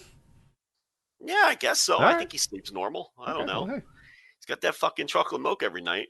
I mean, it seems to be working, so good for him. Yeah. Who am I to talk? I bring a Coke Z with me into the bedroom at night, plop it on the end table. So do you really? That's bad. Oh, I'm losing it here. We're only an hour in. I know. It's fine. It's fine. It's fine. I'm going to tell him he can't have a chocolate milk, of course. So. I can't believe you walk a Coke Z. the sound. I don't have a can near me, but I love the idea of you getting to bed and the sound of a can hitting the end table. Well, I don't get a fresh one, but if I'm mid Coke Z when I'm coming to bed, I bring the rest with me. I mean, How often do you go to that Coke Z? Like, do you wake up in the middle of the night and go, I'm parched? Take a sip of the Coke Z? Yes. That happens? It'll be that. Not water. A Coke Z. No, normally it's a water, but if I'm halfway through a Coke Z when I'm going to bed, I bring a Coke Z instead of a water. I'm not wasting that delicious Coke Z. Are you kidding me? What do you want me to do? Pour it down the sink? I'd feel dirty. I love the idea of you waking up in a flop sweat at like 2 a.m. and going, that for you would be like 4 a.m. I don't think you're. Yeah. And you're like, God, I'm just so thirsty. The sip, because got one right next on the way to the bathroom to take a leak. A warm Coke Z at 4 a.m. or whatever. Yeah, it seems all right. Yeah, it feels so good when it hits your throat. Let me tell you. Little slurp of the Coke Z. Yeah, a little caffeine hit in the middle of the night. Nobody needs a caffeine hit in the middle of the night. That's what I'm saying. Says you. So David Mora in the chat room says, as a Mexican who drinks coffee before bed, I sympathize with the boy. Yeah, he likes his chocolate milk. I don't know. Coffee before bed seems very dangerous. I don't know about that. I don't know nothing about coffee, so. I have no idea what he means by as a Mexican. I don't know why that qualifier was necessary, but is that a thing? Is that I don't know. So I don't know. I mean, there's two kinds of people who just love telling you what they are: Mexicans and Italians. You notice that? They just love telling you what they are. Take it up with Dave. I don't know either, so yeah, I don't know. That's just how it is, Have you ever met an Italian that didn't instantly tell you they were Italian? No. They're just always, within they always 5 minutes they tell you about something, or like people who are like Hungarian they never tell you, but Italians insist on telling you that they're Italian, right? And I feel like Mexicans are the same way a lot of the time. Those are the two, the Mexicans and the Italians, there's like a brotherhood there because they insist on telling people that they're Mexican and Italian under any circumstance. No, nobody else does that. You never have people like tell you, like, how often have you been told by someone that they're Jamaican? Like other backgrounds just don't do that. It's the Italians and the Mexicans. Right. Yeah, I don't go around telling too many people I like my nationality unless like I'm actually prompted, but I never go like, as a mix of German, Irish, Cherokee Indian, and I'm not gonna walk around telling people that. Nobody cares though. No, you know a Polish guy, but you don't know he's Polish. You know what I mean? Because they don't they don't tell you. I don't know if you hang around enough. True. Oh well, you're from Chicago. Yeah, I was gonna say they make it pretty well known when they Chicago Polish are a different breed. Yeah, for sure. That's a different kind of deal. So I'll give you. You know what? That's a bad one to give you, because that is a thing, isn't it? Yes. Oh yeah. Yeah. If there's not a flag flying from their car, or they're not wearing like some Polish emblem on their jacket or their zip-up track jacket or whatever, they'll make it very well known. So yeah, anywhere else in the country though, you don't know who the Polish guys are. God no. Yeah, it was always. I remember one time my grandma lived in an area that was very, very Polish. She was not Polish, but she lived in a very Polish area. And we went to Aldi once, and everything at the Aldi was in Polish, and it was just ridiculous. Because I was like, Aldi's like a national chain. Like, how do they do this? How can they get away with just like every sign was in Polish? And like, I was in the south side of Chicago. Like, what the fuck? Well, yeah, I forgot that Chicago has a huge Polish population. I forgot about that. It's all Polish and Italian out there. Polish and Italian, right? Yeah, certain areas. Yeah, I would say that most major cities, Chicago probably has the lockdown on the biggest Polish population for the major cities. I would say that's probably accurate. Yeah, for sure. Yeah. A lot of Germans down here in Texas. A lot of Germans. Yeah, I don't know. Yeah, because that's a thing. Yeah, it's very strange. I don't quite get how that happened, but yeah, I don't know. They just settled here, I guess. Yeah. I mean, So all the Italians are in like New York and New Jersey. That's where they fucking German's settled. got Texas. Well, as long as you get some good sausage out there, that's all that matters. That's why New Jersey has the great tomatoes. You know that? That's why. You tell this all the time. Yes. Tell me once again, Joe. I'll tell you again. Tell me once again. You've told the nerd. I remember the nerd. She brings this up all the time. You know, she makes fun of you every time she gets a tomato. Yeah, but you know she what? Goes, yeah, you know the good tomatoes are from New Jersey. Do you know what, though? I'm going to tell you something. She Googled that shit, and she saw that I was right. I guarantee she Googled that shit to make sure, because she wanted me to be wrong. Yeah, I think that was an actual conversation that happened on the flagship, and yeah, I think she was proven wrong. But she still makes fun of you every single time. So yeah, because the Italians came over and they brought the tomato seeds, and they settled in New Jersey, and now New Jersey's famous for great New Jersey. Why else would New Jersey have great tomatoes? I mean, think about it. You know, it's not native to North America. The tomato, which is why I hate tomato. Like I cannot stand tomatoes. Like eating, like people just like slice tomatoes and eat them, and I cannot stand tomatoes from America. But like when we went to Italy, I was just eating them like fucking crazy, biting into them and stuff. They're so much better in Italy. It's ridiculous. Yeah. I'm like, oh yeah, that's why they make everything with tomatoes, because they're fucking incredible here. Like they're so good. I hate tomatoes. Yeah, they're the worst. Whole tomato. I can't eat like they don't taste like anything. They're just like water. It's just like gooey water. Why do I want that? Those slimy seeds, you get them in your mouth, and you're just like, ugh. And people are like, oh, you put some salt on there. And I'm like, I'm not going to put like half a handful of salt just so I can eat this thing. Like, that's not going to, just. At that point, now, now listen, tomato sauce. I got yeah. Now we're talking. You added some spices. You really add some salt. Yeah, now we're talking. Now we're working. I mean, I'll crush tomatoes and make sauce out of it. I mean, I'll do that. You know, obviously I do that every weekend, but I can't just eat tomato. I get them off of sandwiches. Please hold the tomato. I don't. I mean, the first thing I do, and I don't like to say I don't want the tomato, but the first thing I do is I unwrap it and that tomato goes in the fucking trash. I gotta say no tomato, because here's the problem. Yeah, you can pick the tomato off. But if you get a slimy one, that juice is everywhere. That juice is everywhere. Yeah. You're gonna get tomato guts left over on the sandwich. It doesn't always work out. I admit there are some times where I go, damn it. You can't get them off if you get a slimy tomato. Now, if you get a firm, fresh tomato with no slime, you can take it off, no problem. But you get that tomato slime, like once it gets in the bread, it's embedded in the bread, and forget it. You're gonna taste it. You know, and I don't even want like any remnants, like a slimy seed residue, so I can't deal with it. You know, so I just have to tell them no tomato. And I could tell if they just took it off as opposed to not making it with it to begin with. I could tell. Well, it's got indentations. You can see in the bun, you know. And the slimy, the slime. You can see the slime residue, you know. So, yeah, no on the tomato. What were we talking about before? Yeah, this is David's fault for talking about drinking coffee before bed. We were talking about the boy drinking his chocolate milk before bed. So it doesn't take much to throw us off. It really doesn't. I had even more tomato content too, but I'm just going to hold it off and we'll save it for another time. So, Britt Baker take Conti. I don't know.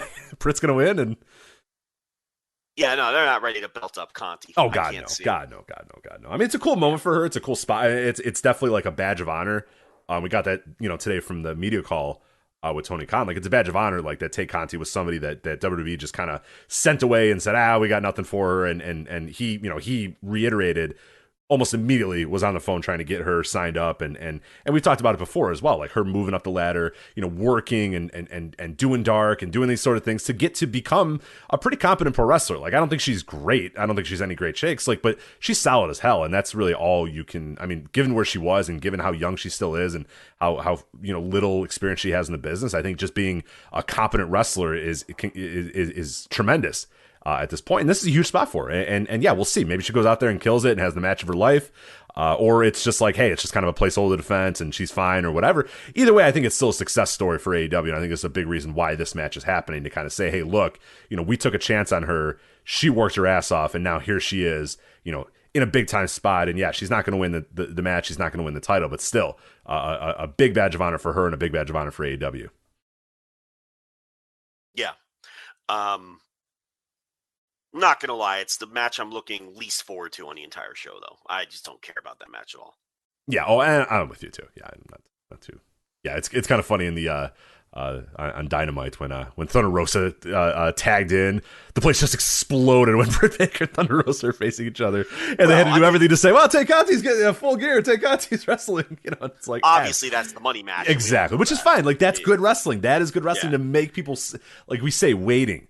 Waiting is so important in wrestling, and if you know what you're doing and if you know how to book, it takes all the right. A good wrestling company understands where our plan is. Okay, we want to get to Britt Baker and Thunder Rosa. We know that's money. Let's find ways to kind of delay it and get people really salivating for it, really ready for it, because that will be a big deal if we give it time and give it space and let it breathe a little bit, as opposed to just doing it as soon as humanly possible or doing it at our next big event or whatever. So I like that and I appreciated it, but it was it was very obvious that it's like, oh, this is the match that people want.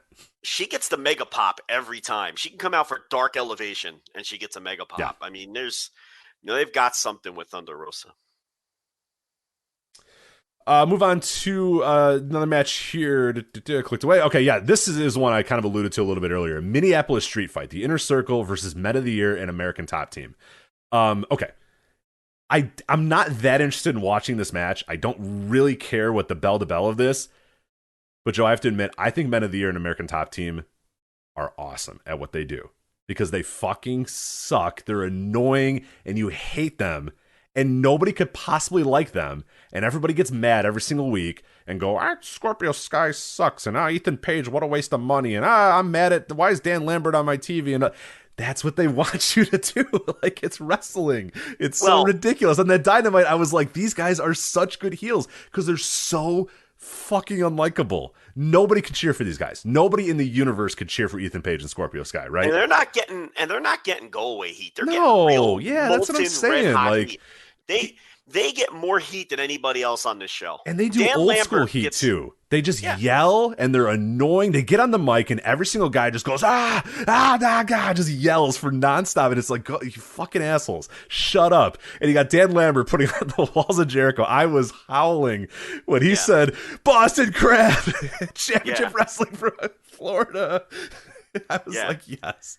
He's such a dork too. That's the best part. And that's the heat too. People are like, oh, he's talking about old wrestling, but he says wrestling sucks. What a dork. And it's like, that's the point. Like, it's every week I'm dumbfounded how people just don't get it with these guys.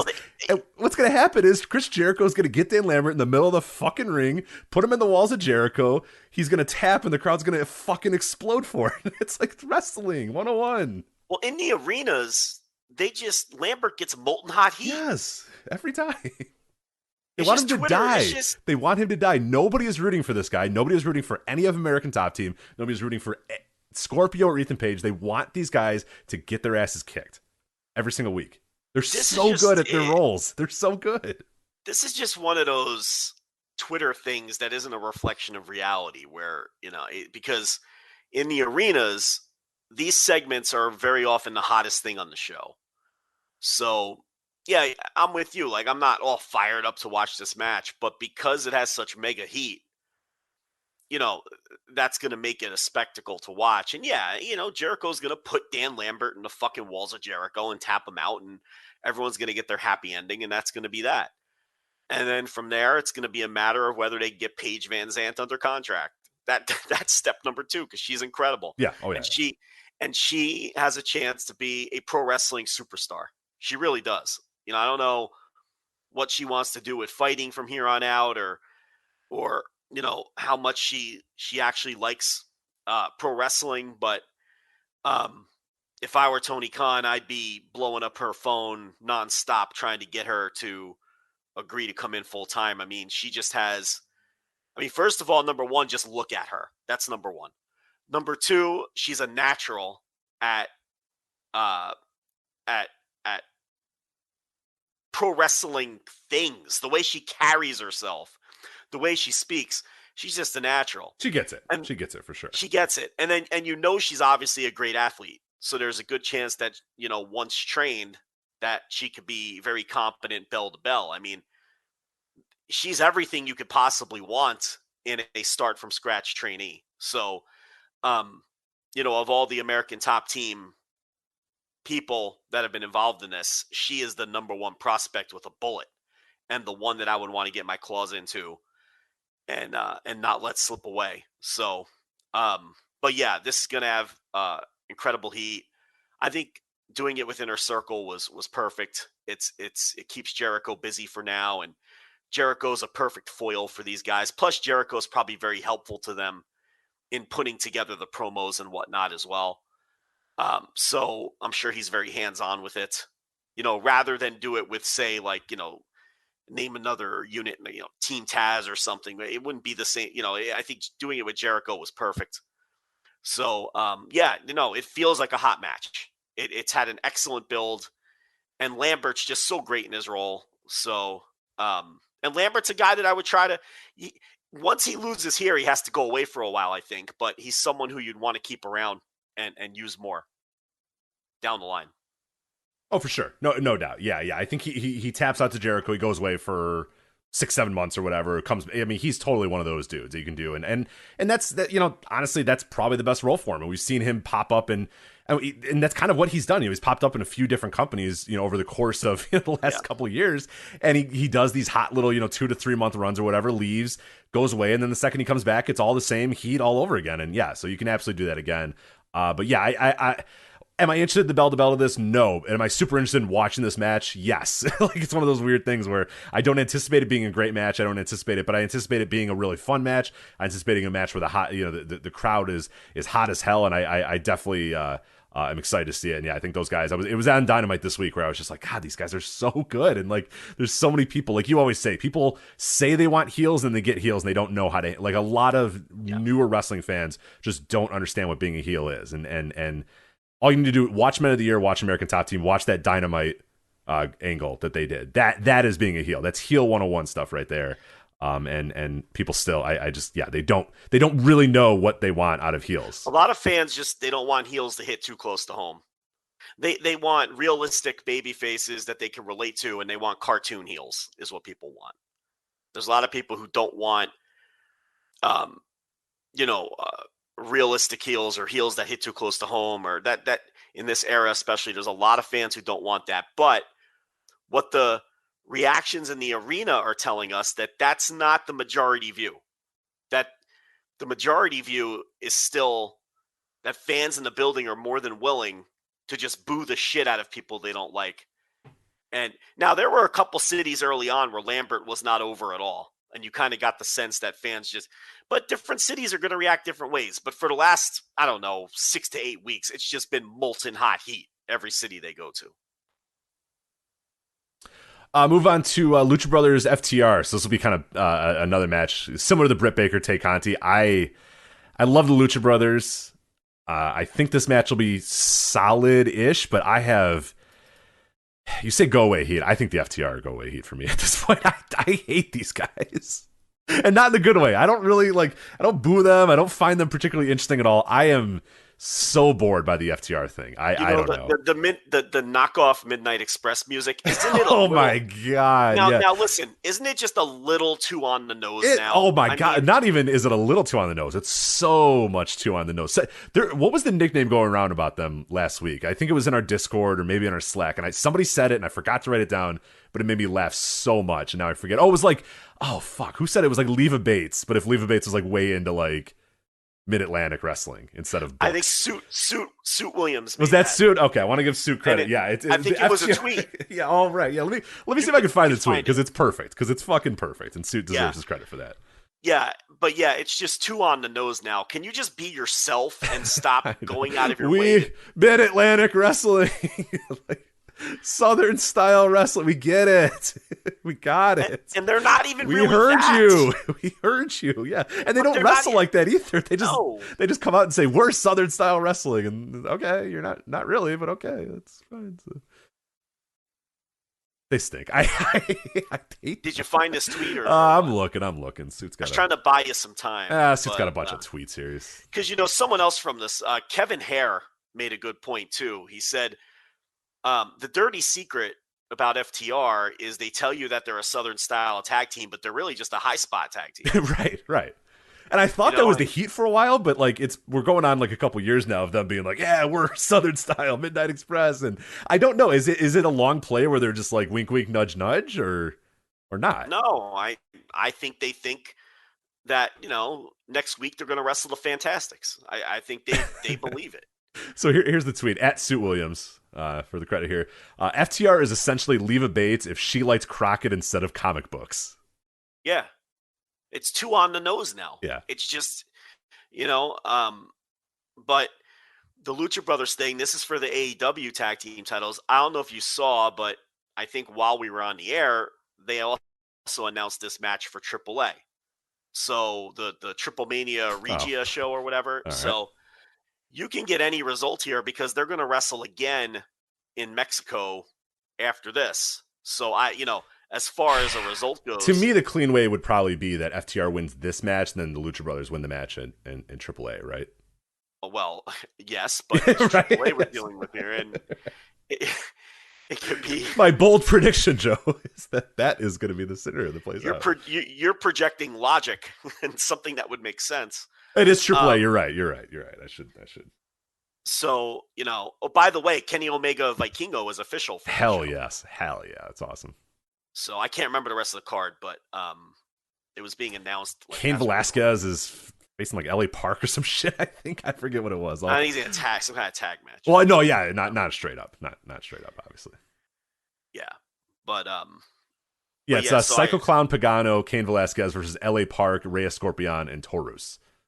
Oh yeah, that's the real main event. I mean, maybe Omega Vikingo will go on last or something, but but yeah, so there you go. So those would be like 3 of the top 4 or 5 matches for that show. The tag match. Omega I'd say Vikingo. Those are pretty clear. Yeah, looking at this is pretty clearly the top 3. The other, you got Puma King, Sam Adonis, DMT Azul versus Dave the Clown, your boy, Dave the Clown, Monster Clown, and Murder Clown. So yeah, I would say that this match is definitely. Wasn't Monster Clown injured? I don't know. Apparently he's fine, I guess. Unless it's another Monster Clown, but I'm assuming it's the Monster Clown. No.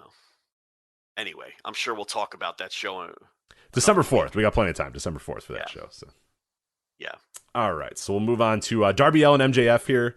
I think a very good build. I'm very, very excited with this match. I mean, this is just, I don't think MJF has any bad feuds at this point. I'm always in on and pretty much anything MJF does. And I think Darby's incredible as well. So I am very much looking forward to this. And there's just so many layers to this story. It's an old school story. They can go back to the indie days and something, this week on Dynamite too, I also just was thinking like, God, what a great idea by AEW from the moment that they began to say, you know what? The wrestling universe is our universe. And it's such a simple thing. It's such a lot of wrestling companies don't have the balls to do it. You know what I mean? A lot of wrestling companies just won't do it because they're scared. Oh my God, if we say Ring of Honor, maybe people will go watch Ring of Honor instead of our show. Or, if we say Evolve, what is that? They didn't care. They said, okay, from day one, the wrestling universe is our universe, go.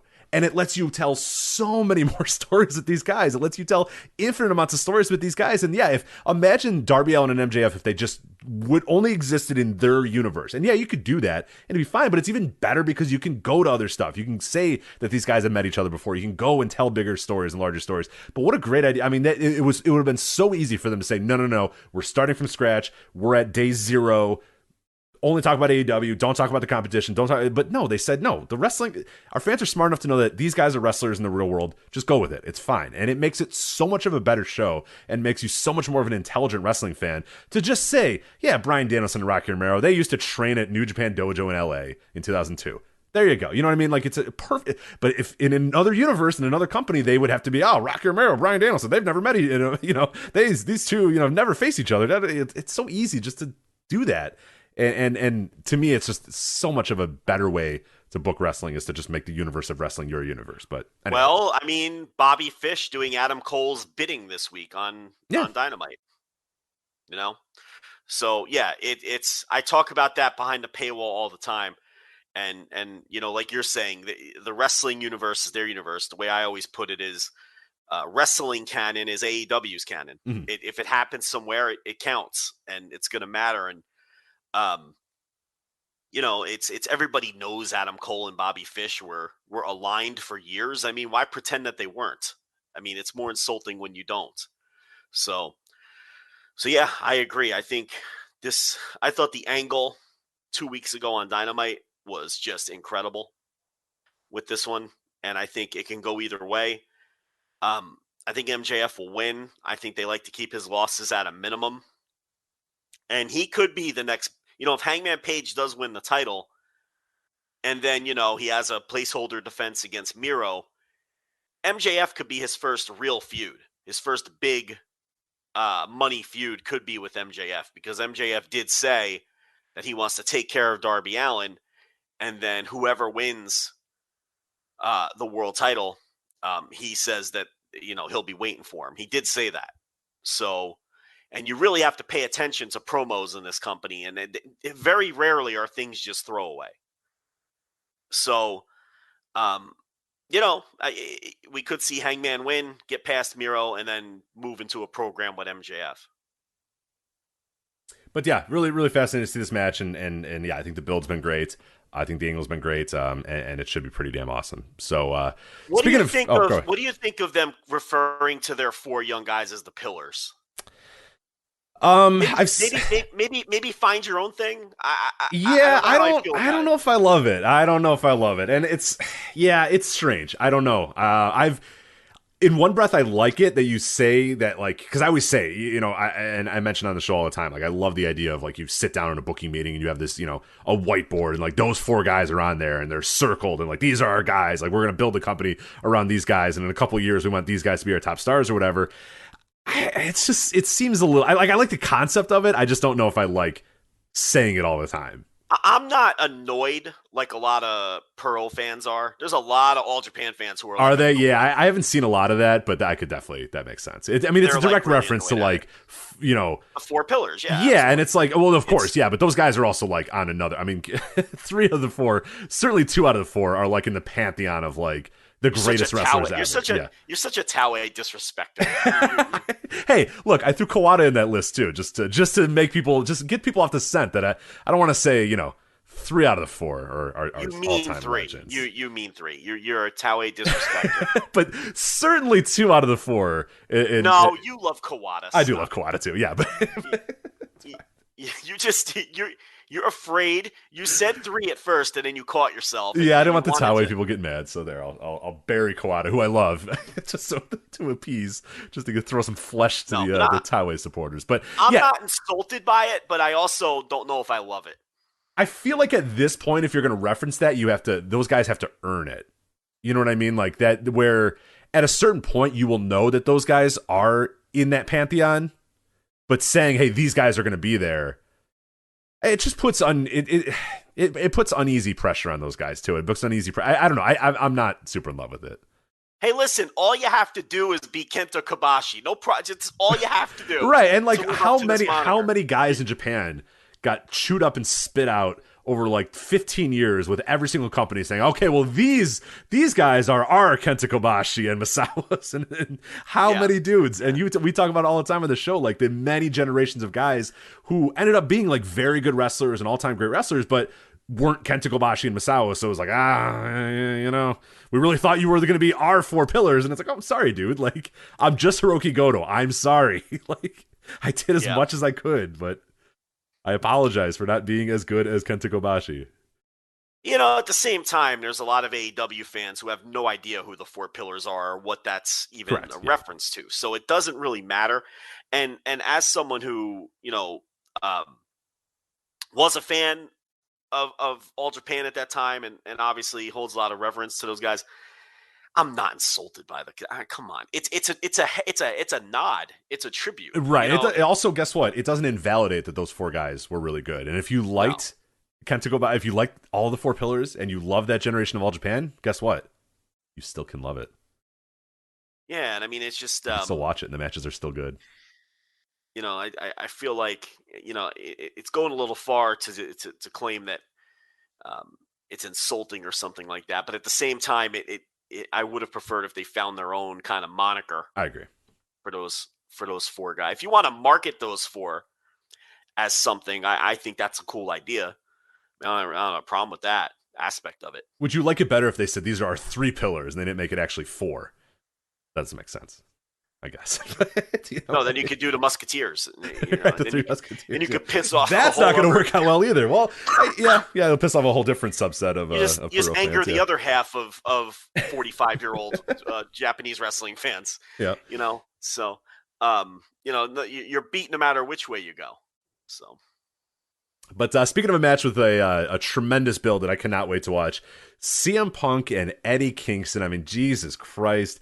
You talked about it on the Intelligentsia. It was almost like a sign. It was almost like in the room they listened to that and decided, all right, fuck it. Well, Punk. I mean, let's be honest. I mean, they are listening. I'm convinced after seeing that promo that they sat down and said, Punk, you need to be an asshole. All right, get out there, be an asshole. And he went out there and he was an asshole to Eddie Kingston. Eddie Kingston was an asshole back to CM Punk, and these two assholes are going to fucking fight each other, and who knows who's going to cheer for who knows who's going to be rooting for what. I think the Players Tribune thing is probably going to help Eddie Kingston. There's obviously going to be a contingency of people that like Punk. I think largely most people will probably cheer Eddie Kingston. I have no idea what it's going to be, but it's going to be molten hot, and it's going to be a fucking fight, and I'm ready for it. That promo is so good. And we talk about the wrestling universe being the AEW universe, and also just letting human beings be human beings. Let guys go out there and talk, and let them go off the cuff. Let them do whatever they want to do. Get in the ring. Here's your bullet points. Here's what we want to get out of it. You two know what you're doing. Go out there and do it. I mean, this is an angle that would never happen in WWE, ever. Never in a million years would you get this CM Punk Eddie Kingston thing, and you got it here in AEW. And I think this promo will stand the test of time. Whether it launches Eddie Kingston into another stratosphere, whether it's a turning point for CM Punk or whatever, I just think it was so awesome. It just lets you know why AEW is here and what makes AEW so much better and so much different than everything else going on in wrestling now, is that you can get CM Punk and Eddie Kingston in the ring and just say, guys, do whatever you want to do. It's your ball game. Go ahead. Here's what we want kind of out of the story. And those guys just made gold out of that. And it was real emotions, real human beings.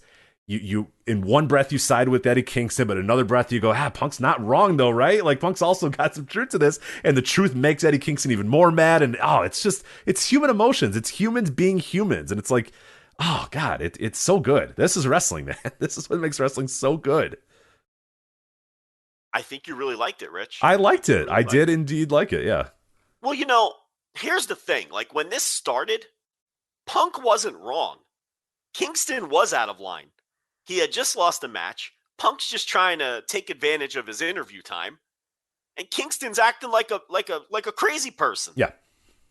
And Punk was in the right because he did screw up his promo, right?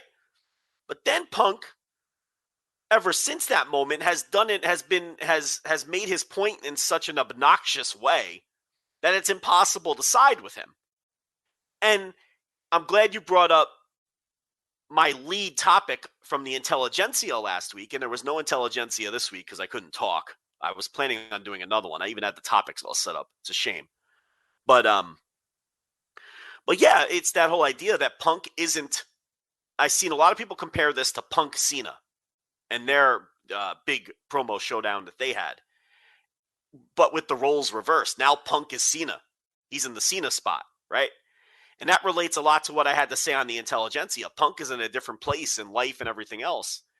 And it's funny that you say, because it's like, it is almost as if they listen to my rant, because that's the position they've put Punk in here. He's not the guy that he was in 2011. He is more like Cena now and Kingston is more like he was then. And, Punk hasn't had a chip on his shoulder yet in AEW. And this is the first time that he has stopped smiling. Yeah, happy to be here. Punk is gone. Yeah, happy to be here. Punk is dead for right now, which is great. And he's got a chip on his shoulder again, right? But it's like he doesn't realize that he's wrong because of where his mind is now. Like he doesn't understand that he's being this aloof asshole in a completely different way than he used to be an aloof asshole. Yeah. But what I like about the promo too is there is a little bit of truth to it as well. Yeah. Where Punk can say, hey, look, you had the ball and you blew it. You know, you and Kingston could say, "Oh man, like there's a lot of reasons why I, but at the end of the day, Punk's just saying, "Hey, look, when I saw you 15 years ago, you had all the promise in the world, and now look at you. You haven't achieved what we thought you were going to achieve." And like, there's a little tinge of truth to that. But what works so much better is that sets Kingston off, being like, "Hey, you have no fucking right, because where were you the last 7 years when I was grinding and busting my ass? You were gone." Yeah. And the other great thing, and Punk doesn't know that. You know what I mean? Punk's just kind of like, I don't know, I remember you, and now I don't. Yeah, and you haven't really quite gotten there. And it really, my God, just great. The other great thing that Kingston said that was also rooted in reality is he was like, the truth is, nobody here wants you here. They just don't have the guts to tell you. Yeah, that was awesome. Because there's people there that don't want him. Oh, of course, yeah. And it's so they have weaved a lot of reality into this, and that's always the best shit when you're willing to work with somebody and weave reality into it and give it that added element and lose yourself in that moment. And the thing that I said Punk needed to do on the Intel, what they needed to find a way to do with Punk was to put a chip back on his shoulder in some way, because that's what was missing from CM Punk. And they have done that. They have found a way to do that with this Eddie Kingston thing, because you do feel like there's a chip on his shoulder now. Mm-hmm. And you could hear a little bit of that old Punk in that promo too. That's what got me going. That's what got the juices flowing a little bit, is when he started getting on a rant and started going off and really starting to talk. That was CM Punk. You know what I mean? Because we know deep down, I think we all know deep down that just happy to be here. Hey, how's it going, St. Louis? What's up? Like, that maybe that is Punk a little bit more in real life than he was, 10 years ago. But I think deep down he's still kind of an asshole, right? Well, no. See, I think that is him now, because he's a millionaire. He's content with life. He's happy. He's in a work environment that he enjoys. He's not the same person he used to be. And that was my point all along. And because I think you're right there, but I do think there is some elements that came out a little bit in that promo that I think maybe deep down, like, for sure, he's still kind of an asshole. You know what I mean? Like that's what I mean. He's not the same. Like, he's not the same. He's not as annoyed with the world and angry at the world that he used to be. But I think deep down, he's still kind of a cocky asshole. Now he's a rich, content asshole. Correct. Opposed to. Yes. The world is wronging me. Yeah, I'm a bitter, emboldened asshole. Now I'm a rich asshole that doesn't quite understand why people don't. Understand that he's a rich asshole. Correct. He doesn't get that he's talking down to Eddie Kingston. Like, that's the essence of this. Like, he thinks he's in the right. Like, he started off in the right, but the way he's gone about this is he's been, like a privileged asshole is how he's coming across now. But he doesn't understand that. He's a heel in this who legitimately thinks he's the babyface. And doesn't understand why you would think that he's not in the right. It's just so interesting. The whole thing is so interesting. And they built it in a span of 10 days. Because this wasn't even on the radar 2 weeks ago. And it only took putting those guys in the ring to do, one promo with each other. And it feels like the hottest match on the show. So, yeah, I mean, I think everybody's looking forward to this one. Yeah, I can't wait to see what happens in the ring there. And I'm more than anything, I'm just really curious on the reaction too, to see where people stand on it. If it's 100% Eddie, if it's 50-50, I don't know. Yeah, it's going to be just a great match and a great build. And yeah, congratulations to them on getting here so quickly as well. Just two great pro wrestlers. And an all-time great story we're seeing here. So real quickly, we'll go over the rest of the card here. Falls Count Anywhere, Christian Cage, Jurassic Express versus Adam Cole and the Young Bucks. This should be chaotic and crazy and wild and all that sort of stuff.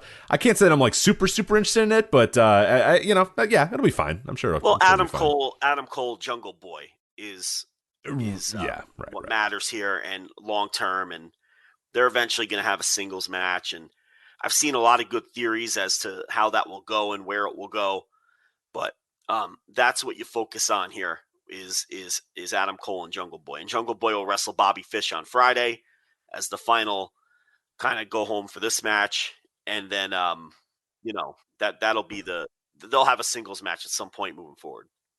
And then we have the very very unlikely pairings here: Cody Rhodes and Pac versus Malachi Black and Andrade. I have loved everything about this. Have you? I find it so weird, but I also kind of am weirdly intrigued by, the classic what do these guys talk about? I would love to be in the room for a Malachi Black Andrade conversation that doesn't talk about Zelina Vega. Well, they talk about how much they don't like Cody. Yeah, I guess. And which is a fun and again, classic pro wrestling, not to cut you off. That's also classic pro wrestling too, where it's like, look, I don't really have to like you, but fuck that guy, right? And they're like, yeah, you know what? Fuck that guy. Like, I don't care. Yeah, I'm a weirdo that hangs out in dark closets. You're a rich Mexican dude, but you know what? Fuck Cody Rhodes, right? Like, let's team up and beat his ass. And it's like, yeah, I kind of, I do appreciate that. It's like an old Survivor Series team. Like, I don't know, like we're the Road Warriors and you're these guys, whatever. If we want to beat these guys, so who cares? Well, it's both teams are like that, and they just have mutual enemies. Yeah. Same thing with Pac and Cody. But the Cody thing is just working for me on every level. I love that no matter what town they go in, you don't know what reaction he's going to get, but it's always going to be a great reaction. Like this week, he did the run in and was getting, they were going crazy for him. In some towns, they boo him out of the building. Mm-hmm. In other towns, it's a 50-50 mix, but it's always something. And it's what he's been trying to achieve since he got there, and he's finally gotten there. I mean, he's always wanted that dynamic. You go back and listen to the earliest interviews when this was forming and how he doesn't like faces and heels, and he just wants people to react to him the way they want to react. And he was obviously a mega babyface at first because he represented the anti-WWE guy, and he busted up the throne with the fucking sledgehammer. And of course they were going to love him at first. But this is where he always wanted this character to be. Not even necessarily shades of gray, just I'm me and I want you to react however you want to react to me. And that's what's happening here. And I eat it up every time. I think it's just, it's something different. And I think everybody involved in this feud has done a great job. And I think the build has been great. I'm really looking forward to the match. Yeah, absolutely. I'm definitely looking forward to this one as well. And then the buy-in, Hikaru Shida, Thunder Rosa, Nyla Rose, and Jamie Hayter. As of right now, that's all we have is for the buy-in. I don't know if anything else has been announced since we've started the recording of the show. I don't believe so, but that is what we have so far there with Nyla Rose, Hayter, Shida, Rosa. So this is a tag match, people that aren't on the show. It's all TBS tournament people who are facing each other. Yeah. Mm-hmm. That's the gimmick here. Yeah, if you're wondering why Nyla Rose and Jamie Hayter and that doesn't make any sense, yeah, it's all who's ever left in the tournament facing each other. So. Well, they're in different stables. You're going to have, it'll be like the old days when like there's a Bobby Heenan family member teaming with a luscious Johnny V. Yeah, they both have to come out too and talk strategy on the way down to the ring, how it's going to work out, who's going to tag who, it's. So you got someone from Britt's crew and someone from Vicky's crew, and but they're both in that heel locker room. So yeah. Common enemies. That's a fun thing about AEW. As well. So that is AEW Full Gear. Like we said, Saturday we'll go live immediately following the show. Patreon.com/Voices Wrestling, $10 tier, instant reaction live. We'll have the link out probably at some point tomorrow, so you'll know the link. You can set a reminder to get notified when we do go live. But yeah, you want to make sure you're on the $10 tier as soon as possible so you don't miss a second of the show. We'll be going live immediately following the show on Saturday. Patreon.com/Voices Wrestling. Very quickly, these ratings have not been good the last 2 weeks. This 5 o'clock on the West Coast thing, it's not going great. Yeah, and anybody with at least a mind for ratings and ratings patterns said that this is like it makes sense. Now, I you probably talked about something in Thursday tier reviews, but it makes sense to go with the West Coast live like they're doing at 5 p.m. It makes all because it's smarter than going after the game. Right. Like it's what the problem though is that you're going to eat some shit on these ratings, and they're doing that for sure. Like what's good now is you have your show. It's never going to be preempted. You know exactly what time the show is going to be, at least till the end of the year. And then they go to TBS, everything will be back to normal. People's DVRs will catch it. Right. It's not going to get fucked up because if you go after an NHL game, anything can happen there. I mean, you could you ask local news what that's like, being in a local news station, waiting for a World Series game to end or whatever, and it's in fucking the 15th inning or whatever, and everyone's sitting at the desk, and it's like, what do we do? It's a disaster. It's an absolute fucking disaster if you're trying to do a show after a live sporting event. So this is the right idea to do it before because it's going to make it more clean. It's going to make it more obvious. But you're going to eat shit on these ratings for a little bit, and we're seeing that right now. I mean, it's a big blow. It's a big blow. It's the lesser of the two evils, but for sure. And people are giving me a hard time behind the paywall for saying these aren't good numbers, but I don't care about the reason.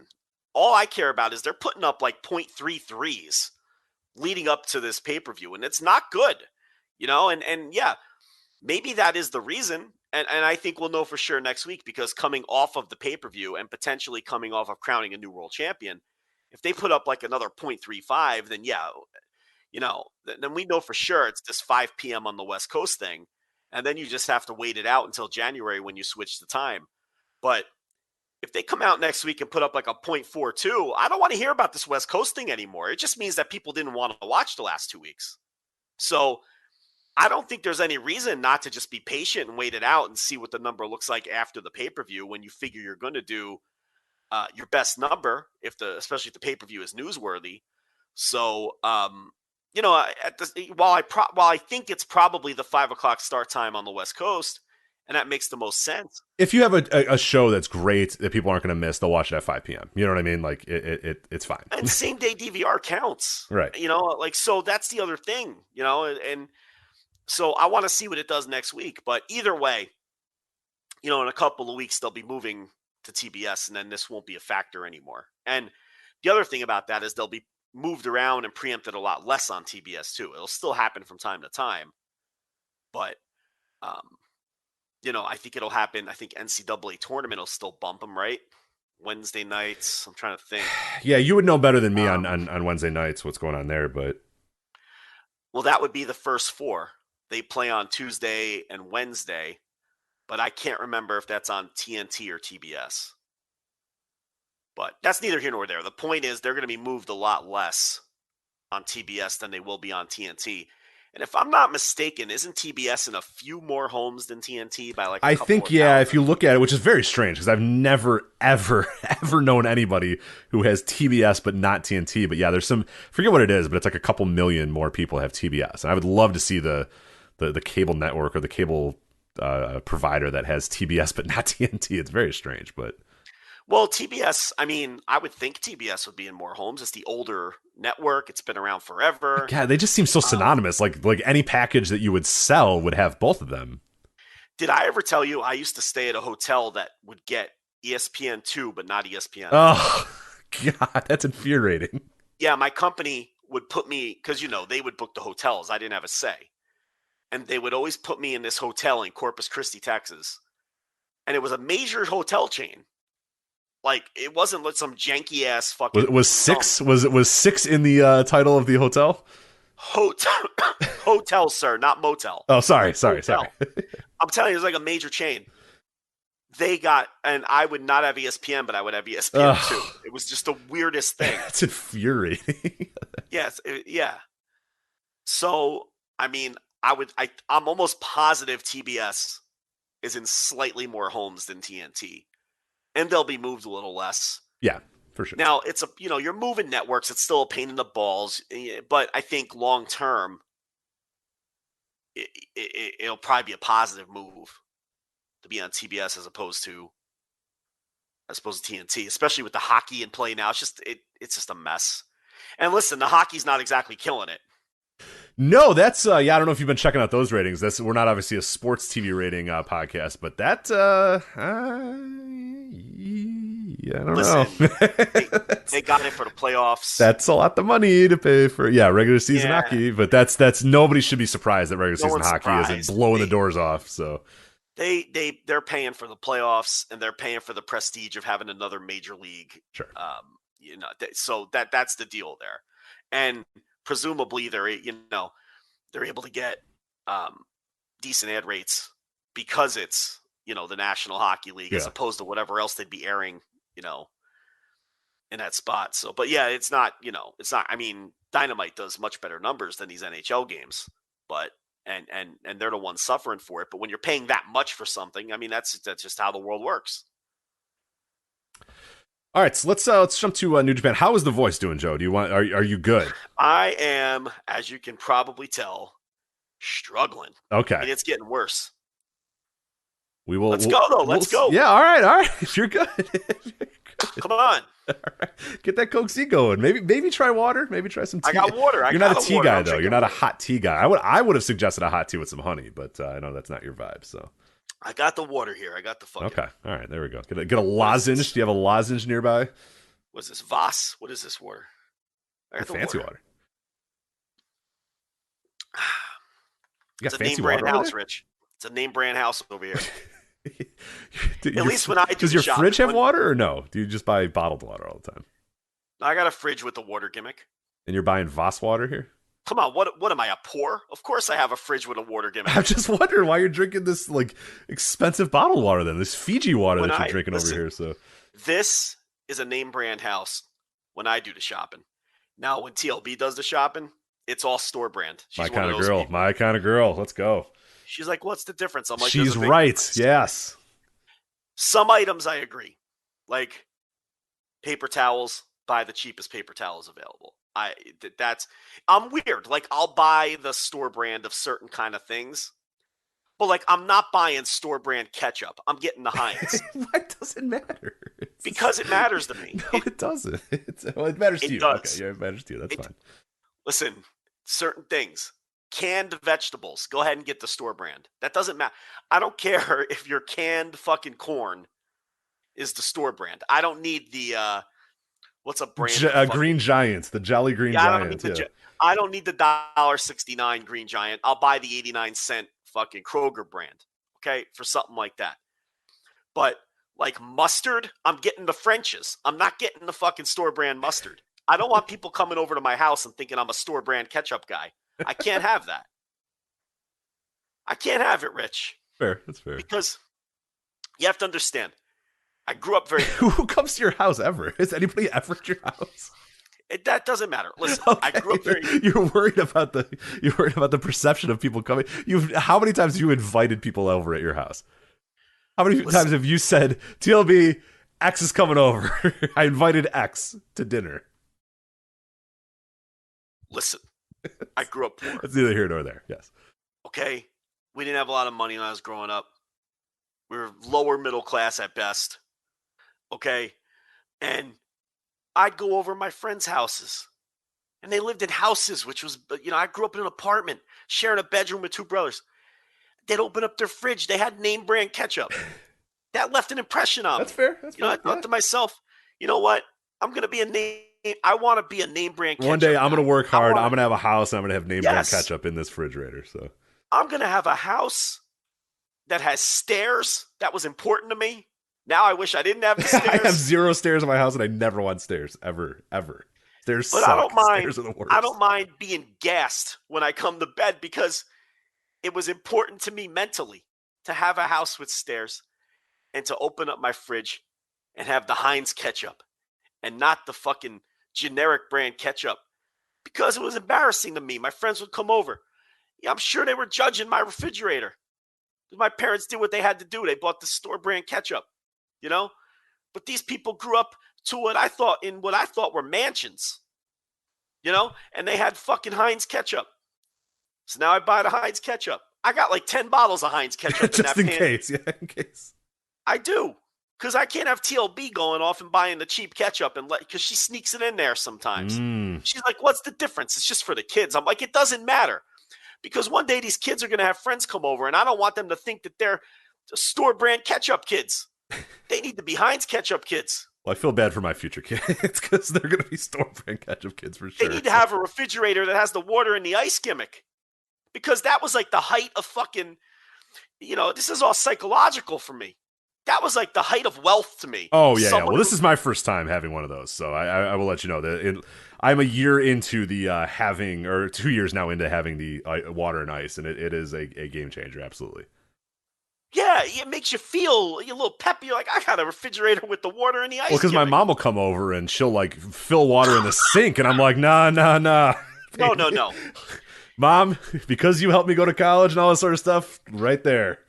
Hit that button, filtered. Water's going to come. It's delicious. It's cold. You want some ice? You want crushed ice? You can hit that button. You got crushed ice. Whatever you want, ma'am. It's all yours. So that's right. You got the different kinds of ice. Yeah. Oh, yeah.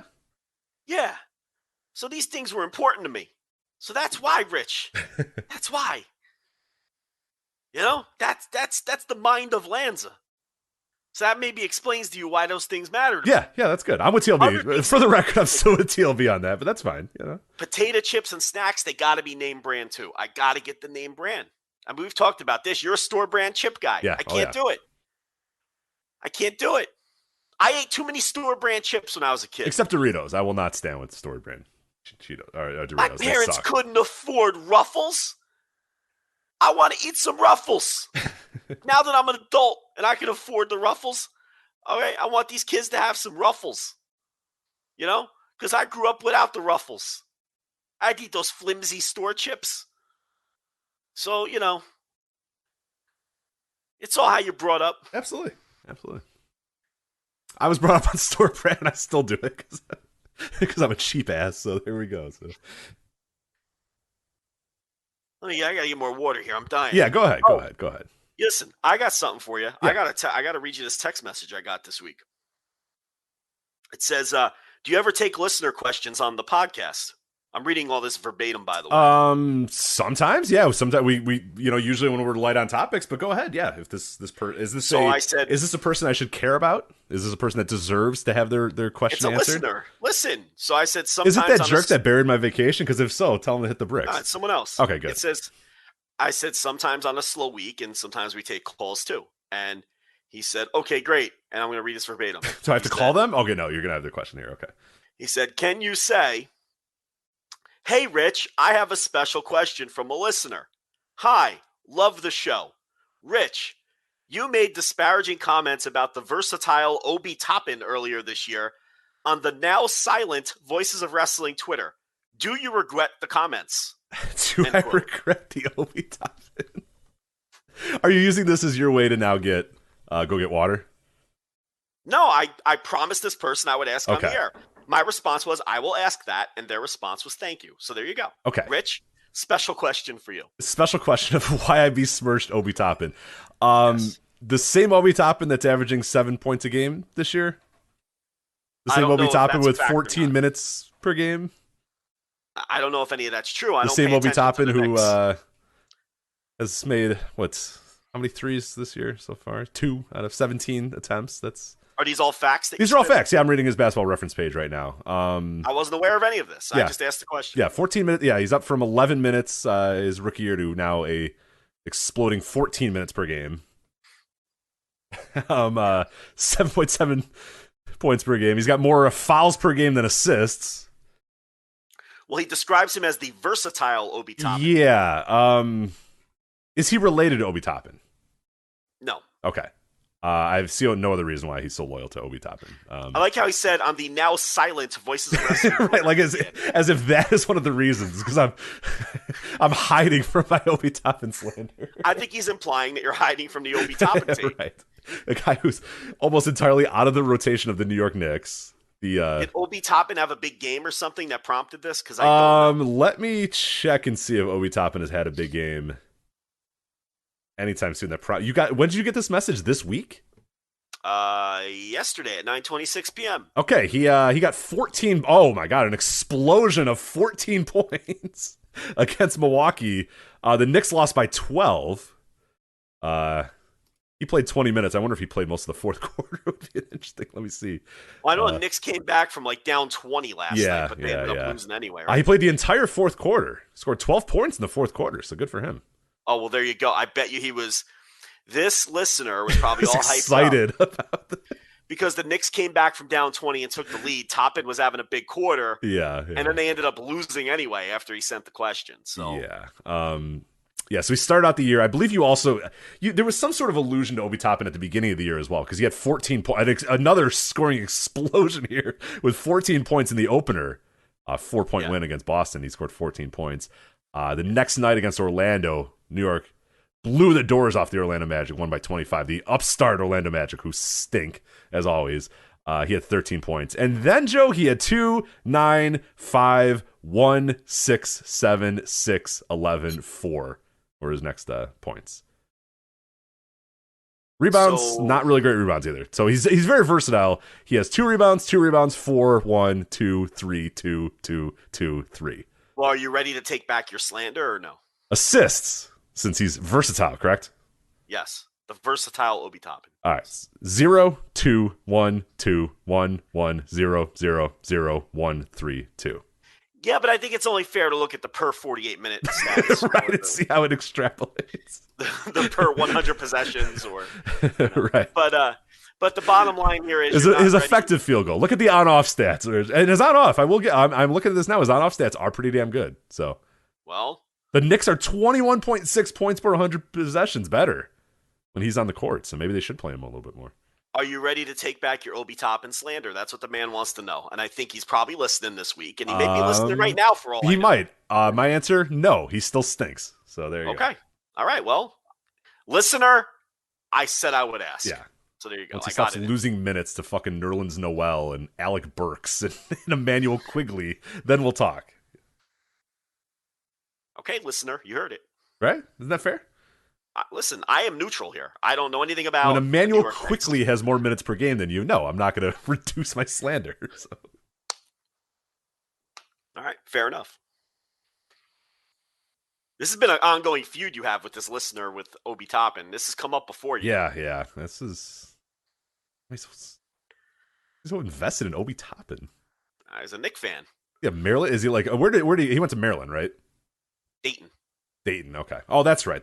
So he's not. Is he? Oh, I thought he said Dayton fan, right? They were a tournament favorite, and the tournament got canceled. Remember? That's right. Yeah. Old. Well, because he's like 24 years old, which is always a good sign too when you're 24 in college. So. Look, he was an excellent college player. I'm not sure he was because he was 6 years older than everybody else on the court. He's a man playing with boys. Of course, he's good.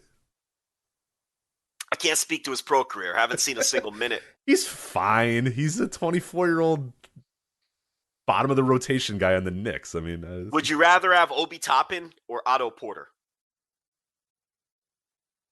I'm going to make you mad here. I'd rather have Obi Toppin, I believe. You still think Otto Porter's good? I'm telling you, he's not that good anymore, man. He's really bad. He's good. He's going to win a ring this year with he might. Yeah, he might. You know, I think I will admit though he is a little bit better on the Bulls. He barely could run, but he feels a little bit better this year. But he still kind of stinks.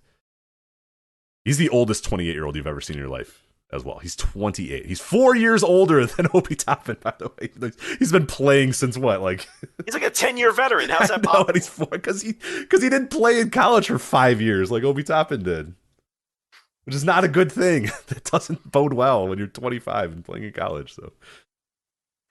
Anyway. I see Omar Yurt-7, former Hoya, is doing great with Miami. I don't even know who that is. Who? Omar Yurt-7, center from Turkey. Omar Yurts? Yeah, it's on the Heat. You think I'm making that up? Look it up. Was he? Did he stand up for Markieff Morris in the Nikola Jokic fight, or no? Listen, he may have. I mean, oh, I remember this guy. Yeah, I don't think he's doing much for the Miami Heat. I hate to tell you. He has played a total of 27 minutes so far. But hey, everyone's got to start somewhere. He's 23 as well. What the hell? He's a 5-year college player, I think, because he started at NC State. Man, he was born in 1998. I don't think he touched a basketball until he was like 18. Cut him a break. That's fair. Jeez. You're a hard marker. I'm a hard. Well, we're talking, God, coming on here with... He's 2 years older than Tyler Hero, who's in his third year already. So. Again, the man transferred. He sat out a year. That's fine. I know. Yeah, those rules suck. Those transfer rules suck. So I'm glad they've changed. He wanted to play for Pat Ewing. He was willing to sit out a year to learn from another big man. How are your Hoyas looking this year? Not looking good. No. How's this Empire not doing well? Well, I mean, they lost a lot from last year's tournament team. They're young. I don't know why we're going to these tangents. We got to get to this New Japan because your voice is not going to last if we. It's really struggling. Yeah, maybe we're trying to recover it here. Let's get a New Japan so then we can hopefully get out of here in a timely manner so you can hopefully be okay for Saturday as well. I'm surprised you went to the Bulls game last night instead of the DePaul opener. Yeah, you're right. I don't want to mush them again. So. They were so good. Right they were so good. If people don't know the story, DePaul. I'll tell you the story. Yeah, go ahead. DePaul, who's been awful for like 30 years, ever since Mark Aguirre left. Yeah, they've been pretty Joey terrible. Meyer retired. They've been terrible. Okay, they finish last place in the Big East every year. They get off to a 9-0 start. They're the talk of the town legitimately for the first time in years. They're getting some buzz. Rich says, I'll go check out this DePaul team. Goes to a DePaul game. They're playing Buffalo. They lose, and then they proceed to go like 11-23 the rest of the way after their 9-0 start. You totally mushed them. They got ranked like number 16 in the nation, and people were like, oh, baby, DePaul's back. Let's go. And then I came and, that was the end of that. Pretty quickly. Not even the good Buffalo team. Like, Nate Oates left for Alabama by then. Like, it wasn't even Oates. No. It was like some old dude. Yeah, I don't even remember who it was. Some old-ass dude. That just completely ruined them. So, No, I will go to a DePaul game, though, this year. I promise I will do that. So, watch the old Blue Demons do their work. Okay, we got to get to this. New Japan Power Struggle. Let's to make this a little bit easier, let's talk about the top stuff. We don't have to go through the undercard and all this other stuff. What of the undercard did you see? Did anything stand out to you? The whole show. Do you have anything to say about the undercard? Well, Dukai and Kanemaru, they beat the Young Lions. That was, it was exactly what you would expect for a match like that. Yeah, 4 minutes, real quick. I don't have a lot of takes on these Young Lions yet. I watched them on the whole G1 tour. Yeah, I don't know quite yet. Sometimes you see it. I don't know if I quite see it yet with either of these guys, but it's obviously they're not allowed to do much yet. That's the problem. They're still in that stage where they're not allowed to have any offense. I mean, they dragged Gato and Jado into the ring on this show with Tangaloa. So, it was a full show for the first time in a long time. And it was Makabe, Hanma, and Tiger Mask. I'll say that Makabe, man's got a belly on him these days. He does. Those sweets. He's been eating a lot of those sweets. A lot of sweets. He's not staying in ring shape. Halloween's a tough time for him. So. No, he is not. He's not staying in ring shape. And then the LIJ leftovers, Bushi, Hiromu, and Sonata. They beat Wato, Taguchi, and Yuji Nagata. And then that would not be the end of Yuji Nagata for. Hear that? Is that America cheering or a sausage patty sizzling to perfection? It's time to cheer for Egg McMuffin and fresh cracked eggs at McDonald's. It's time to wake up to the aroma of freshly baked biscuits and treat yourself to a real honest-to-goodness morning meal. Breakfast, it's on at McDonald's. Now enjoy a large iced coffee for just $2. Add a breakfast sandwich to make a meal. Prices and participation may vary. Cannot be combined with any other offer or combo meal. Ugh. Hi, Angel. Hi, Devil. Uh-oh, is she shopping again? Calm down. She's just browsing electric toothbrushes. It's easy to be unsafe online. It's asking for her passport info to buy a toothbrush? Sounds legit to me. Now it's easy to help protect yourself. Norton 360 with LifeLock gives you device security, a VPN for online privacy, and identity theft protection, all in one. Opt in to cyber safety. Save 25% or more off your first year at norton.com/news. Evening, though, because he would come back for that King of Pro Wrestling deal. And then we got to the business end of the card. As we predicted, as I think everybody on Earth predicted, I was refreshing my bookie feverishly looking for a betting line, but they never put one up.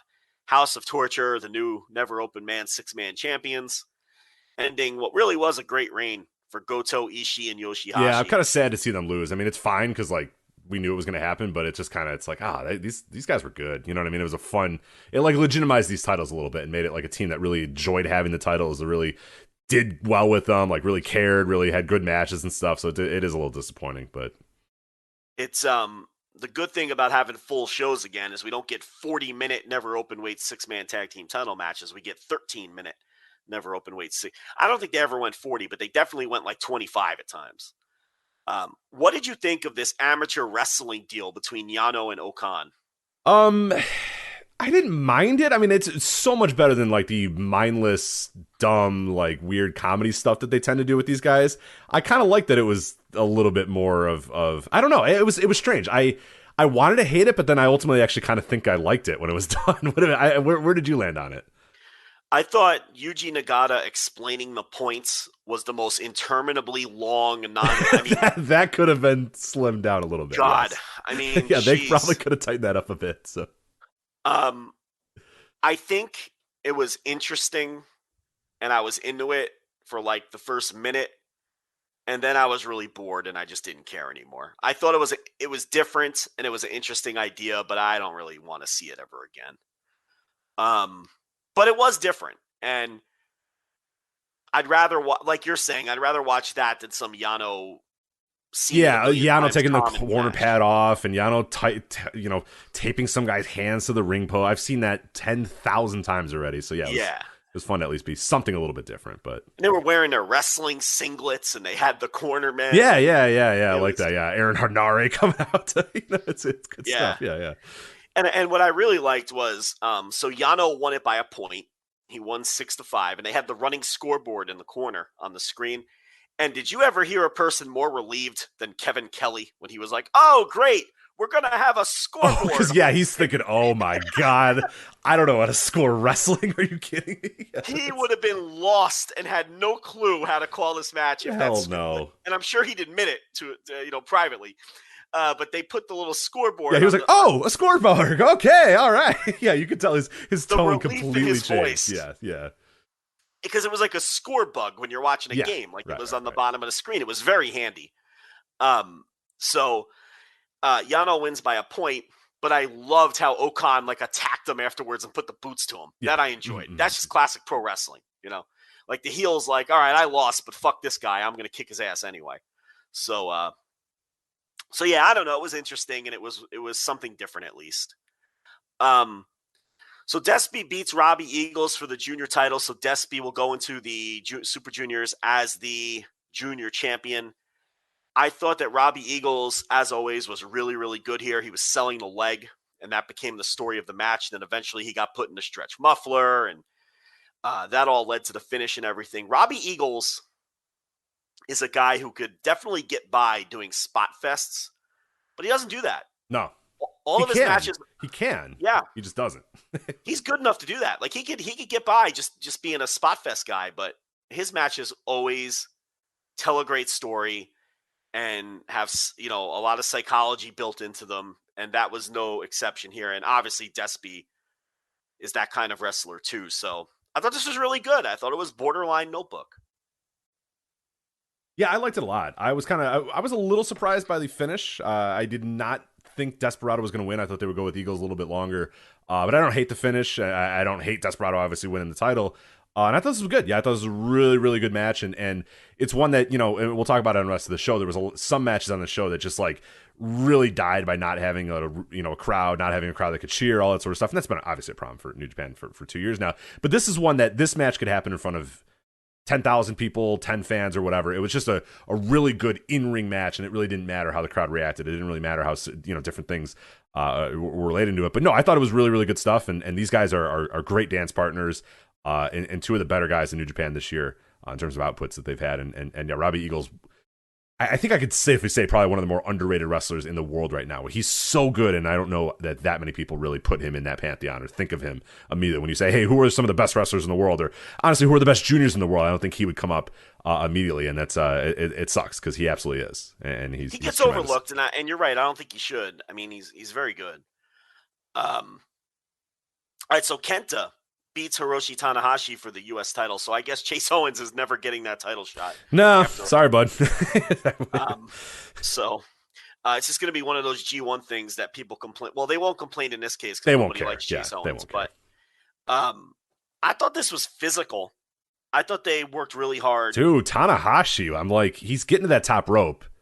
Where he's up, the spot where he, Kenta's on the table and Tanahashi's on the top rope, and I'm thinking, all right, well, Kenta's going to get up and toss him off or whatever. And then I'm like, this is going on a little bit longer. Like, is he going to, he just fucking does a high fly flip from the top rope to a table to the outside. I'm like, bro, what are you doing? Like, that is a big time spot for Hiroshi Tanahashi on a fucking power struggle, right? This was very physical for a match with, limited crowd, 2,200 people there or whatever. In that 6,000 seat building or whatever it is in Osaka. This is the old Bodymaker, right? The old Bodymaker. Edion, the old Bodymaker Coliseum. Yeah, which it'll always be the Bodymaker to me. So yeah, where Dragon Gate run. They still run. They run all the time. Yeah, I mean, and I think that made up for what Kenta lacks now physically, and Tanahashi's losing some of his physical skills too, even though his output is still very good. I didn't think this was a great match or anything, but I thought the physicality made up for it. Yeah, to me, there was like the collective tissue of the match kind of stunk. Like between them, like doing the really big spots and the really cool stuff, it was a lot of just like nothing happening. You know what I mean? You're just like, all right, what are we doing here? Let's go, guys. Let's go. And then they would go and do like some big spot or something. So, like you said, a physical match with a lot of really fun spots. But yeah, I think it lacked like a total, whatever people use the terminology. I like different terms for it all the time. But I don't know. It just lacked a cohesion that made it really work. You know what I mean? It was fine. So Okada beats Tama Tonga to retain his, I don't know, a title he just decided to. His midlife crisis. Yeah, I think Jay Michael, who did the review for Voices of Wrestling, had a really good thing. Yeah, voicesofwrestling.com if you want to read that. Just an incredible thing about just Okada's like midlife crisis here, where he's just like, nope, it's a belt. I am the champion. Like, you're not the champion, man. It's like, nope, I won the G1, but I want the title. They're like, well, yeah, you can get a trophy, and he's like, no, I want the belt. They're like, all right, fine, you can have the belt. It's like, I'm the champion. They're like, you're not the champion. Like, it's a very strange thing, and nobody's quite sure what to do. And I think even in the match header, he put like, champion with a question mark, because it's like, I sort of, kind of. It's perfect midlife crisis stuff. I love it. It's incredible. I mean, if Tama Tonga would have won, he'd be wearing that belt, right? Yeah, I guess. Yeah, I suppose. So, I thought the match was good. This may have been one of those situations where it was a victim of me seeing hype before I watched it. I was expecting more out of this because everybody's going crazy about how great it was. People were going crazy about this match? Yes. Oh. Yes. So on Cage Match, well, let's see. Maybe. Yeah, because my TV, the match that I watched on my television was not that great. It was fine, but not. Cage Match has an 8.04. So that's a notebook match. Grapple. That seems high. It was a decent little match. That seems a little high for me. Well, what'd you have it at? I went 3 3/4 with it. So. Well, it's a quarter star more. What are you complaining about? It's different. It's a big quarter. That's a big quarter. Grapple is at 3.83. Okay, so I'm with the angry Europeans that hate everything. So. Yeah, I'm at like 3.5, 3.75, somewhere in that neighborhood. But maybe I just saw some people who really, really liked it as opposed to just. Yeah. But I mean, it was better than the G1 match between the two. And I thought it was a pretty good match, but I didn't think it was a great match. But anyway, Okada wins, as we all knew he would. And then that set up Okada challenging the winner of this one, which was Shingo and Zack Sabre Jr., which is getting rave reviews all over the place. Actually, the ratings for this aren't as high as I thought they would be either. It's interesting, because I like this match a lot. 4.38 on Grapple. Okay. And 9.19 on Cage. Well, yeah, those are pretty good. It's a big time rating on Cage Match because that's like over 4.5. But 4.38 on Grapple, that's more the neighborhood I'm in. I didn't love it. I thought it was really good, but I'm seeing match of the year hype, and I'm not that crazy. No. While I say I loved it, I'm definitely, it's not in my match of the year whatsoever. I thought there was a lot of really, really good stuff to like about it. I'm at 4 1/4 basically with it, so easy like quote unquote notebook for me. But no, I think it's very far away from being like a match of the year contender or anything like that. It really good stuff. I mean, there was a lot of great work in it. I think it told a very good, cohesive story. Zach has been tremendous, and he kind of carried over what I thought was a really good G1 into this match. Shingo is Shingo. He's awesome. And these two guys have great chemistry in this match. There was a lot of really, really fun spots and a lot of really cool kickouts and stuff. It's just, there's a certain ceiling on any New Japan match that, like, maybe for some people it's not a barrier, but to me it's just like, I don't know, without a crowd really truly making noise, it's really hard for me to invest that much in these matches, or invest that much in kickouts, or invest that much in kind of the story of the match. I mean, in a vacuum it was very, very good, but I think it nowhere near match of the year contender for me, but still a match that I would definitely go and check out. Like, if you haven't watched the show yet, I would say you should definitely watch it. But I think I actually preferred their G1 match a little bit more than this one. Yeah, I'd have to think about that. I think they're similar. This one was really. I like the pace. I mean, this was a half-hour match that flew by. It did fly by. When they made it a 30-minute call, I could not believe it had already been 30 minutes. Yeah, it went a shade over a half hour, and it definitely was the kind of match that didn't drag for those 30 minutes. It flew by. And Shingo was great as usual, and Sabre, this was more a Sabre-style match than a Shingo-style match, so he was obviously very good as well.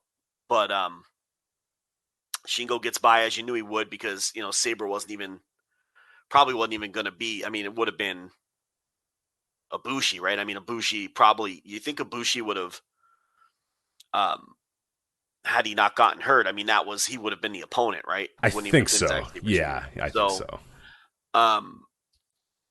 So, I mean, it delivered from that aspect. I'm with you. I'm not as down on New Japan as you are, but it still doesn't feel like I just can't get invested in it. Yeah, it's just hard to really get like, all right, let's go. I just don't. Yeah, and it's not just the crowds either. I think there's also, and we'll talk about it as we obviously get closer to Wrestle Kingdom and the preview of that.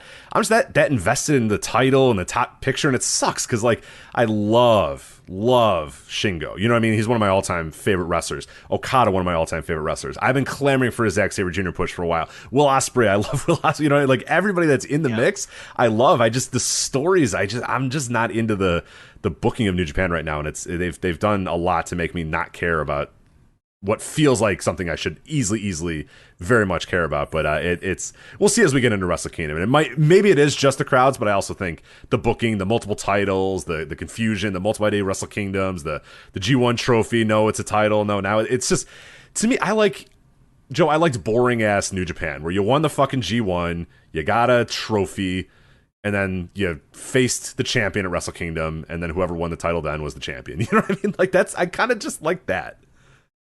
Yeah, between the 19 guys having claims for the title again, which seems like they're just going to do that every year, and then it doesn't look like crowds are going to be back in time for Wrestle Kingdom. I really think I'm going to struggle with those shows. Yeah, I mean, hopefully they'll get more of the crew back in, Jay White and Will Ospreay and all those guys, and that'll help. But yeah, I'm still patiently waiting around for it to be real New Japan again. Yeah. And I think when it is, it's going to be great. I mean, that's been my opinion all along. I think when they get the crowds back and the crew back, this roster's as loaded as anybody's. Yeah. So that's what I'm waiting for. And I just don't think Wrestle Kingdom, it's gonna happen in time. And the bigger these buildings it's the worse it is. Like it's just, oh God. That echo. Yeah. Yeah. The clap, the sound of a clap echoing into a rooftop is just, Robbie Eagles trying to clap the crowd. I know. They can't go along with him, and it's just... Yeah. Oh, man. But hey, we got tournaments now. Yeah, Best of the Super Juniors and the World Tag League. There's a fantastic preview of the Best of the Super Juniors up at voicesofwrestling.com. Andrew Rich, host of Music of the Mat, published that. Really, really good stuff. So if you're looking to get into the Best of the Super Juniors, voicesofwrestling.com, check out that preview. Starts on November 13th. Yep, this weekend already, Joe. Best of the Super Juniors. It is 12 participants in one block. Last year they did 10 participants in one block, and in prior years they had obviously done blocks. This time, one block, 12-person round robin. Here we have El Desperado, Hiromu Takahashi, Taiji Ishimori, Sho, Yo, Bushi, Master Wato, Robbie Eagles, Ryusuke Taguchi, Dookie, El Phantasmo, and Yoshinobu Kanemaru are your Best of the Super Juniors. I mean, that's pretty much the list you thought it was going to be. I don't think anyone's a real surprise there. And I think the winner is, I mean, there can't be any more of a mortal lock to win this tournament than Hiromu, right? Yeah. Like, why even have the tournament? Just give it to Hiromu. I mean, there's some fun matches in there, but yeah, it's like there's no interest whatsoever in who's going to win this. It's so clearly going to be Hiromu without any doubt whatsoever. One block. So they're not even splitting it into two blocks. So you get everybody will have 11 matches. So 22 for the max points. You figure Hiromu will have between 18 and 20 or something like that. And win the whole thing. I mean, it's not the most exciting field, but they had to use all the native guys. They couldn't bring anybody in. And it's fine. Yeah, all things considered, it's not bad. I mean, Desperado will go in there and have great matches. Hiromu will go in there and have great matches. Ishimori is always kind of you never know with him. Sometimes, yes. Yeah, Eagles will have tremendous matches. The Show and Yo stuff will be fun, obviously, when they face each other. Bushi is fine in some times. And Taguchi always goes out there, and I don't know if he still can do that, but there used to be many, many years where he would go out there and just bust his ass during Best of the Super Juniors. I don't know if that's one of those. I don't know if he's doing it these times, but having Phantasmo in there does help a little bit too. I mean, he definitely, I know he's not everyone's bag, but he's, I do enjoy the Phantasmo experience for right now. But I think, yeah, it's a solid enough tournament. I don't think I'm going to be watching every single match from it, but there will certainly be matches that I'll definitely check out. Yeah, I wonder if Show is going to cheat the whole way. So you keep an eye on that. Yeah. Probably, right? Yeah, I mean, probably, yeah. And then we have World Tag League. That is a 12-team round-robin format this year. So again, one block, 12 teams, round-robin. Starts on November 14th, concludes on December 15th. So they're going to be doing the staggered thing where the 13th is going to be the Best of Super Juniors, the 14th World Tag League. So anytime they're doing shows, it'll be 1-1-1-1. So leading to the December 15th when I think they both culminate on that show. World Tag League, we have some fun teams here to talk about. One team in particular that I'll save for the last on our list. But we have Hiroshi Tanahashi and Toru Yano teaming together. We have Great Bash Shield. Do you want to react to Tanahashi and Toru Yano? We have different definitions of fun. It's a fun team. Great Bash Shield, Togi Makabe and Tomoyaki Hanma. Joe's a spirit animal right now. Hiroshi Tenzan, Satoshi Kojima, Tenkoji. Yuji Nagata. So you got two teams that are actual teams. Yes, pretty much. I like that. Yuji Nagata and Tiger Mask. Hiroki Goto and Yoshihashi. So Tiger Mask, I had a report behind the paywall this week, $5 tier. He's a replacement. Probably, I couldn't confirm it, but it looks like for Kota Ibushi would have been in that spot. With yeah, that seems like a mortal lock. Yeah, I'm trying to think of how many times. So Tiger Mask was going to be the alternate for the junior title, for the Best of Super Juniors, in case COVID or sure. But instead, they couldn't. Whoever Nagata's partner was going to be, who may have been Ibushi, and he isn't ready yet. So what they did, because Tiger Mask is one half of the junior tag team champion. Right, so right. This is also his first ever tag league, because he's always been in the Best of the Super Juniors instead. He hasn't been in the tag league, so. Yeah, and so it's pretty weird to have one half of the junior tag champs in the heavyweight world tag league. Well, that's the reason. He's a replacement, and since they didn't need him for Super Juniors, as it turned out, he ended up being the replacement. And then moving on here, we have Hiroki Goto and Yoshihashi. Tetsuya Naito back, apparently nice and healthy. And man, I can't. That seems like a real quick timeline to come back. But he's apparently ready to go. He's going to be teaming with Sonata in the World Tag League. I would be definitely expect Sonata to do a lot of the heavy lifting there. Does this seem like a very short timeline for Naito to be back already, or does this sound about right to you? Well, I mean, I don't know. Was it work? Was it how worked was the injury? Or I'm not saying he wasn't really hurt, but how we don't know the extent of right. The was it just like hey, my knee kind of hurts a little bit, or was it like a truly tear, like a tear or something like that? Because to take him off of the tour, it had to be somewhat serious. They weren't going to pull him off a G1 tour. Right, exactly. Right. But we never really got a report that we don't know whether he blew an ACL or we don't know what the injury was. Yeah, so I don't know if it's maybe he did blow out his knee and he's just gonna fucking tape it up and go. I don't know how wise that is for World Tag League. Right. I would say if you're gonna sit out the G1, if it's bad enough that you're gonna sit out the G1, I think I would also just say, hey, chill it on the World Tag League and make sure you're ready for Wrestle Kingdom. But if he's not in the title picture at Wrestle Kingdom and he's going to be in the tag title match, then he has to do this tour to win the tournament. Right, and maybe that's where they said, hey, man, tape it up and we'll keep you to a minimum. We'll have Sonata do the heavy lifting because, we want you to rehab, active recovery here where you were in the ring. But, yeah, it'll be fascinating to see. We'll definitely see when he comes out and see how taped up it is and what his work looks like to find out. So that'll be something to keep an eye on as well. Dangerous Techers in this as well, Taichi and Zack Sabre Jr., of course. I'm going to skip this one team. We'll go to them in a second. Great Okan and Aaron Hanare. The Guerrillas of Destiny back after Tamatonga's single foray. We have Tamatonga and Tangaloa. Evil and Yujiro Takahashi. Bad Luck Fale and Chase Owens. So all kind of the standard teams that nobody's really surprised about. But then this one name got everybody up in arms and wondering, oh my God, what is happening here? Minoru Suzuki and Taka Michinoku. He's back in New Japan Pro Wrestling. Yeah, so again, full details behind the paywall, $5 tier, but this is another Dick Togo initiative. He's been pushing to get Taka back in for a long time. I mean, he tried to get him in for the junior tag league earlier this year to team with Dookie, but they didn't go for that.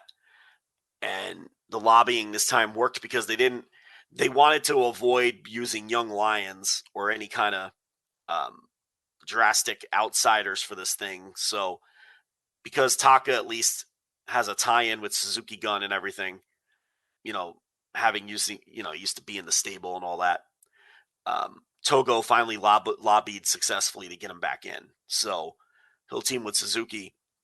And as of right now, it's a one-off, the tour. There's still some heat there, although some of it has subsided.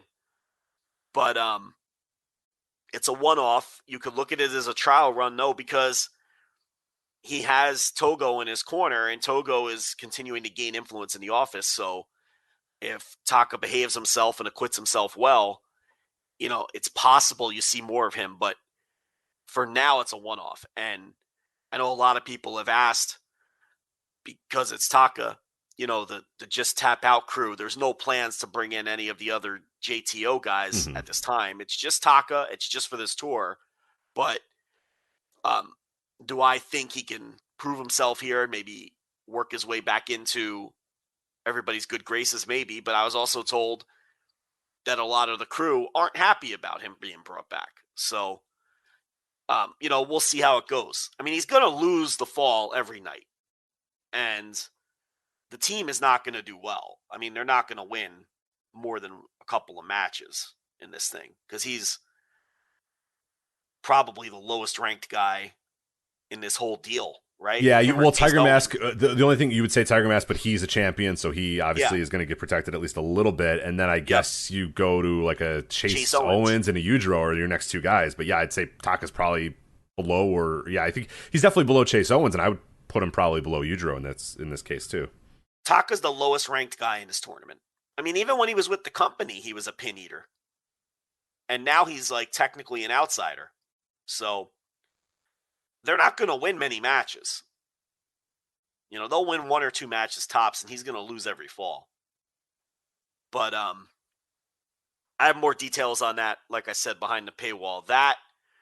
There's some Jay White details coming off of that interview he did with Fightful, which I think we have details nobody else has. And, the Tiger Mask stuff. So that's on the $5 tier. So that is the World Tag League. Like we said, 12 team round robin, just one block, starts this weekend, concludes on the 15th. So both those tournaments going on back to back. And then we'll do our final topic here, and then we'll get out of here, let Joe rest that voice for this weekend so he's all good for Full Gear. Battle in the Valley. New Japan Battle in the Valley coming up this weekend. We talked about, unfortunately, going head-to-head ish with Full Gear. It's unfortunate that it kind of happened that way, but it's fine. The people that are going live for Battle in the Valley, the tickets are still, I think they did okay ticket-wise, right? They ended up, I forget where they were on the last. I haven't seen what WrestleTix said. I see conflicting reports. WrestleTickets is saying like 1,400 or 1,500. Okay. And then there's another source saying 1,900.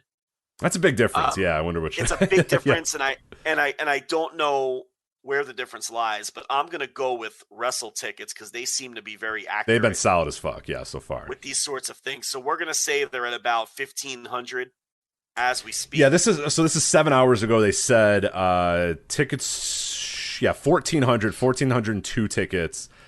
Supply, estimated setup capacity, 2,000. So only 69%. 2,000. Yeah, so only 69% of those picked up. So we'll see if there's a walk-up or if that's probably going to be it. And yeah, running head-to-head with Full Gear, running at the same time as Full Gear is probably not going to help that much at all. So there might be a couple hundred walk-up and a couple dozen more, in the next 2 days. They'll probably be around 1,500 or 1,600, That's a good little number. Yeah, good little number. Yeah, like you said, optics are very interesting here. Where they come in here and they sell 1,600 tickets, and people are like, I don't know, things aren't going good. It's like that's not bad. Like how many indies would kill to sell 16,000 tickets in San Jose? 1,600 or 1,600. Sorry, not 16,000. That'd be big. I think anybody would like to sell 16,000. 60,000 would be big. That's a big story now. Yeah. Yeah. So and for people who don't know, I mean, it wasn't originally head-to-head with Full Gear, and they would have had Mox on the show. Well, I guess at the end of the day, nobody would have had Mox, but you get the idea. Right. AEW ended up changing the date and everything, and then pulling the people they needed for the pay-per-view. And then you have people who don't want to buy tickets because they want to stay home and watch the pay-per-view because it's head-to-head. So, through no fault of their own, New Japan really got screwed here. Okay, so they bring Okada in, and they're going to put Okada on the show. And with as many times as Okada was mentioned on Dynamite the other night, he's showing up in AEW at some point. It obviously can't be at Full Gear because he needs to be in San Jose. But they wouldn't have mentioned Okada, 478 on Dynamite if he's not showing up. Yeah, in every tweet leading up to it, every single second on Dynamite, Okada, chaos, Okada. To the point where Tony Schiavone, I'm like, Tony, you don't, like, Tony was saying it every single time that he could. I'm like, Tony, how much do you know about Okada? Shut up. So it's clearly on some sheet that said, mention Kazuchika Okada as many times as possible. So it's going to hurt their pay-per-view buys because people are going to choose AEW. And it's hurting some of their ticket sales as well. I mean, anecdotally, I've seen people in our Discord flat out say, I would have went to this show, but I'm staying home to watch the AEW pay-per-view. Yeah. So, and they're still going to draw, 1,500, 1,600 people minimum, depending. I'm sure they'll sell couple hundred tickets between now and bell time. So Resurgence did the sellout 2,200 plus. And then they did, between 800 and 1,000 in Philly both nights. They did about 800 in Dallas both nights, 700-800. And now they're going to do about 1,500 or 1,600 here. This is not peak New Japan where you're putting 6,600 people in the Cow Palace when the Elite was still in the fold and AEW didn't exist. But I think people are being a little too hard on these numbers. I mean, that's not bad. They're doing Game Changer numbers. And the perception is Game Changer is super hot and New Japan is super cold. And I get that the starting points matter. I'm not saying Game Changer is not hot because they are. And I'm not suggesting New Japan is hot because they're not. But I think that perspective does matter. They're averaging about the same. I don't know that Game Changer has drawn 2,200 people for any of their shows yet. I mean, they will for Hammerstein. I don't know how many people they could fit in that, showboat in Atlantic City. Probably about 1,000 or something, maybe a little more. 1,500, I don't know. But New Japan's going to do 1,500 this weekend. And New Japan did 2,200 in LA. And New Japan puts 1,000 people in Philly back-to-back nights. I mean, I think people are being a little too hard on New Japan right now. And they don't have TV. So they lost their TV. They lost the Elite. And they're still putting four figures in these buildings. I mean, I don't think, people act like these New Japan shows are complete disasters. I don't know if I agree with that. I think they know their lane and they're not booking gigantic buildings. And, they've had a sellout here or there. I mean, LA sold out. They're doing okay. They're doing fine. I mean, this show is going to have a very healthy gate. It's going to have a six-figure gate with the ticket prices. So, what's the card? Let's run down the card real quick. Yeah, I'll go real quickly through the card. Really fun card on paper. I wish they weren't on at the same time because I would really like to watch this one too. But we will definitely watch it and review it next week. Yuya Uemura and Josh Alexander. Yes. Yeah, sounds great. Fucking incredible. Brody King and Chris Dickinson versus Bateman and Mysterioso.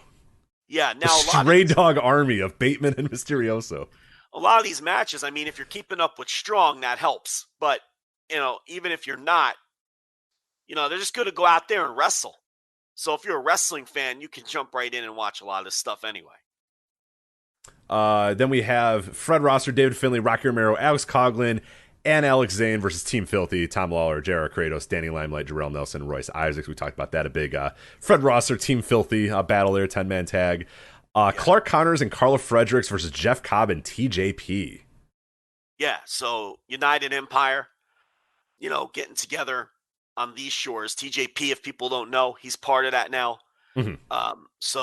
And Jeff Cobb obviously is having a really big year. Then we have a match that I'm really looking forward to seeing. Ren Narita versus Will Ospreay. Very curious how Ren Narita does in this spot.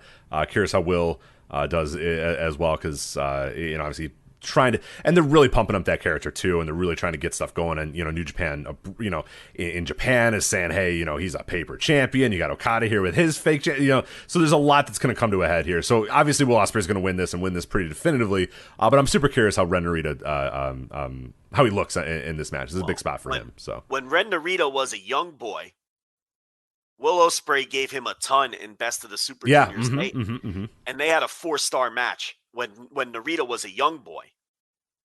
So this is Ren Narita who, he's in that weird period where he's not a young boy anymore, but he's not really, you know what I mean? But he's clearly not treated like a young boy anymore.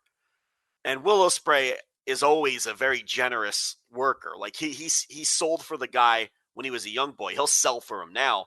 So they had a great match before. I don't see any reason why they can't have a great match again, even though it's, 100% outcome that Will Ospreay is going to win. Oh, yeah. That's not so. Otherwise, we have Juice Robinson versus Moose. That's very interesting match here. Juice Robinson and Moose. I mean, it is interesting. I mean, I think it's taken as a given at this point that Juice is going to leave in January when his contract's up. I think it would be more of a surprise if he didn't leave at this point. So you're curious of the booking there. I mean, it's not out of the question that Moose wins that. I mean, he might be the betting line favorite. Oh, certainly. Yeah. Because there's just no justification for Juice winning right now other than he's your roster guy, but he's your roster guy for what, 2 more months. So, another month and a half or whatever. Yeah. What's that worth it to you? So, and I could totally see New Japan bringing in Moose when the world opens up. Oh, for sure. That strikes me as a guy they would love. Yeah.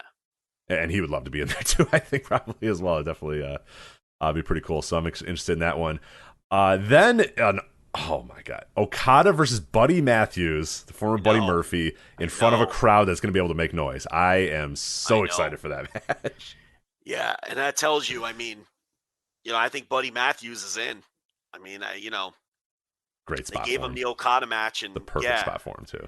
And he's going to want to go out there and just make a statement and crush it. He's a nerd. He wants to have a great match. And New Japan got him. I don't know if AEW made a play for him or how hard that play was. I'm sure Impact would have taken him, but New Japan got him. Yeah. And I think he's a great fit there. Yeah, he's playing the long game there probably a little bit, of hoping that, when the world opens up, he can go back and forth or whatever. So that is a risk to take because there's a lot of these domestic companies that are probably a little bit more stable. You know what you're going to get out of them. But this is a great play. This is the way to go because, if it works out and when the world opens up, this is going to be just a tremendous asset for him. It's going to be perfect this for him. guy is probably thinking Prince Devitt, AJ Styles, Will Ospreay. Yeah. Oh, yeah. Why can't that be me? And he's not wrong. He's absolutely right, too. Yeah. Now, I don't know if he'll ever have the personality of some of those guys or the natural charisma of some of those guys, but let's see. He's not thinking that when his head hits the pillow at night. He's thinking, I'm going to be the next Will Ospreay. I'm going to be the next AJ Styles. And I'm going to become a global superstar. And New Japan's going to do for me what it's done for these guys. Yeah. So, and he's going to be motivated. And this is really his coming out party. He hasn't worked a ton of matches. I heard a rumor his price is real high. Now, I don't know how true that is or whatever, but maybe he's one of these guys that's like, look, I'm going to New Japan. And that's where I'm going. And I'm not getting out of bed unless it's for, you know what I mean? He could be one of those kind of guys. I don't know. But I love the idea of this dude in New Japan because I think the way he works, it's big match buddy. Oh, big match buddy. He's got a great body too. Like, Tanahashi's going to lay his eyes on this guy and go, whoa, here we go. Like he's just perfect for that company. Yeah. He's way too serious. You know what I mean? He's an overly serious big match guy. He can go spam. I mean, yeah, it's perfect. The aesthetic is good. Yeah.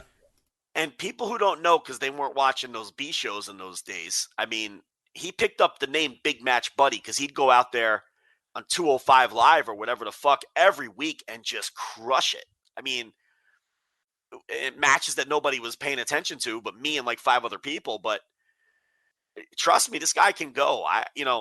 If Okada is in the mood, I mean, this might sound crazy. This has a match of the year ceiling. Oh, for sure. Yeah, especially in front of a crowd. And if Okada goes out there saying, hey, man, and it seems like, I mean, there seems to be a decent amount of hype around him. I mean, he's the one that called him out or whatever. But yeah, if Okada's feeling it and he wants to go out there, we know Big Match Buddy's going to be down to do it. And if Okada says, yeah, man, let's go and let's fucking blow the doors off. Let's do it. I mean, yeah, this is one of my most anticipated matches of the entire weekend. You know what I mean? Like, I cannot wait to see what happens in this one. And then if they already have plans for the guy, like if he's going to be in Chaos or something, then Okada's going to want him to look good. Yeah. Oh, yeah, certainly. Because we don't know what's coming after. You know what I mean? Like, so yeah, this is such an interesting match, and it's one that I'm super excited for it. Yeah, I can't wait. And then the main event for Battle in the Valley, never openweight title, Jay White defending against Tomohiro Ishii. If Ishii loses, he can never challenge for the never openweight championship again. So what do you make of this match? Do you think Tomohiro Ishii does it in front of the San Jose faithful, or does Jay White move on? Well, if Jay White loses the title, there's going to be a lot of speculation. But we have a big report behind the paywall, $5 tier, and then at least read what I have reported, and then draw your own conclusions. But I happen to think Jay White is completely full of shit and is a worker's worker. I don't trust a word out of Jay White's mouth. From the time Jay White quote tweeted Dave Meltzer with that baseball cap and got real cute with Dave Meltzer, I immediately thought he was full of shit. And nothing that I have heard from anyone in that locker room or elsewhere has led me to change my mind. He's a worker. He's always working. I personally believe he was under a 7-year contract. I don't know when it's up. And I don't think a word he says publicly can be taken at face value. And there's nothing wrong with that. He's a worker. But if he loses this title to Ishii, it's going to spark a lot of conversation again. But I think he'll win. I think he'll return to Japan for Wrestle Kingdom and all that. But I would strongly advise reading that paywall report, $5 tier, and then watch the show this weekend. Real quickly, Andrew Rich in the chat room brings up a very good point that Moose is the Impact World Champion, which I kind of forgot about. So yeah, he's the favorite. Yeah, I would say that makes it a pretty much immortal lock unless you really truly want to piss Impact off. So no, and I think a lot of people are probably going into that show thinking that that's a juice win. But I Moose is the clear favorite in that match for all of these reasons. And there's a long game with Moose. Yeah, like you said, Juice is probably done. Moose, you can maybe convince him, hey buddy, you know what I mean? Or you make a relationship with Impact and you say, hey, can we use Moose on X amount of shows? And Impact should hopefully say, yeah, whatever, that's fine, as long, protect him, don't put him in, yada, yada, yada, but sure, go ahead, you can use him every so often if you want, and that would be, I think, beneficial for everybody, because I think he'd fit like a glove in domestic, or New Japan Strong in America, and then also in Japan as well, so, there you go. Yeah, but I'm with you on Jay White probably winning this match. I think that probably works a little bit better, but I'd be fascinated if Tomohiro Ishii's holding that title. It would definitely cause a lot of speculation and some interesting discussions, so... that is Battle in the Valley, and that is it for us here on the Flagship. So, Joe, rest that voice up. We'll be back Saturday night for AEW Full Gear. We're going live immediately following the show. So make sure you're on that $10 tier as soon as possible. Like we said, don't miss a second of the show because we go live maybe 5 or 10 minutes after. We don't want to wait for all you to upgrade and refresh and figure everything out. Upgrade now, patreon.com/Voices of Wrestling or voicesofwrestling.com/Patreon. Then you'll be good to go for the $10 tier. Instant reaction live immediately following AEW Full Gear. We will review each and every match, give our ratings, give our thoughts, give our reactions. Like we said, one of our more popular shows every single time we do it. A ton of activity in the chat room. It's just a party. It's a party on a Saturday night here for sure. So you are it'll be fun. It'll be a fun little ride to jump in on. So $10 tier, patreon.com/voices of wrestling. Instant Reaction Live. Plenty of other stuff at Patreon as well if you want to jump in. Tony Khan's media call, we did that. We have a copy of that. I released a new episode of the Yes Movement. I released a new episode of CM Punk Best in the World. There's last week's Intelligentsia. There's this week's Thursday TV reviews. There is a lot of stuff up there at patreon.com/voice wrestling. So you will get your money's worth for sure. But again, Instant Reaction Live immediately following Full Gear on Saturday. So Joe, rest up that voice, and I'll talk to you on Saturday. Yeah. There we go. So for Joe Lanza, I'm Rich Craich. Talk to you next time on the Flag.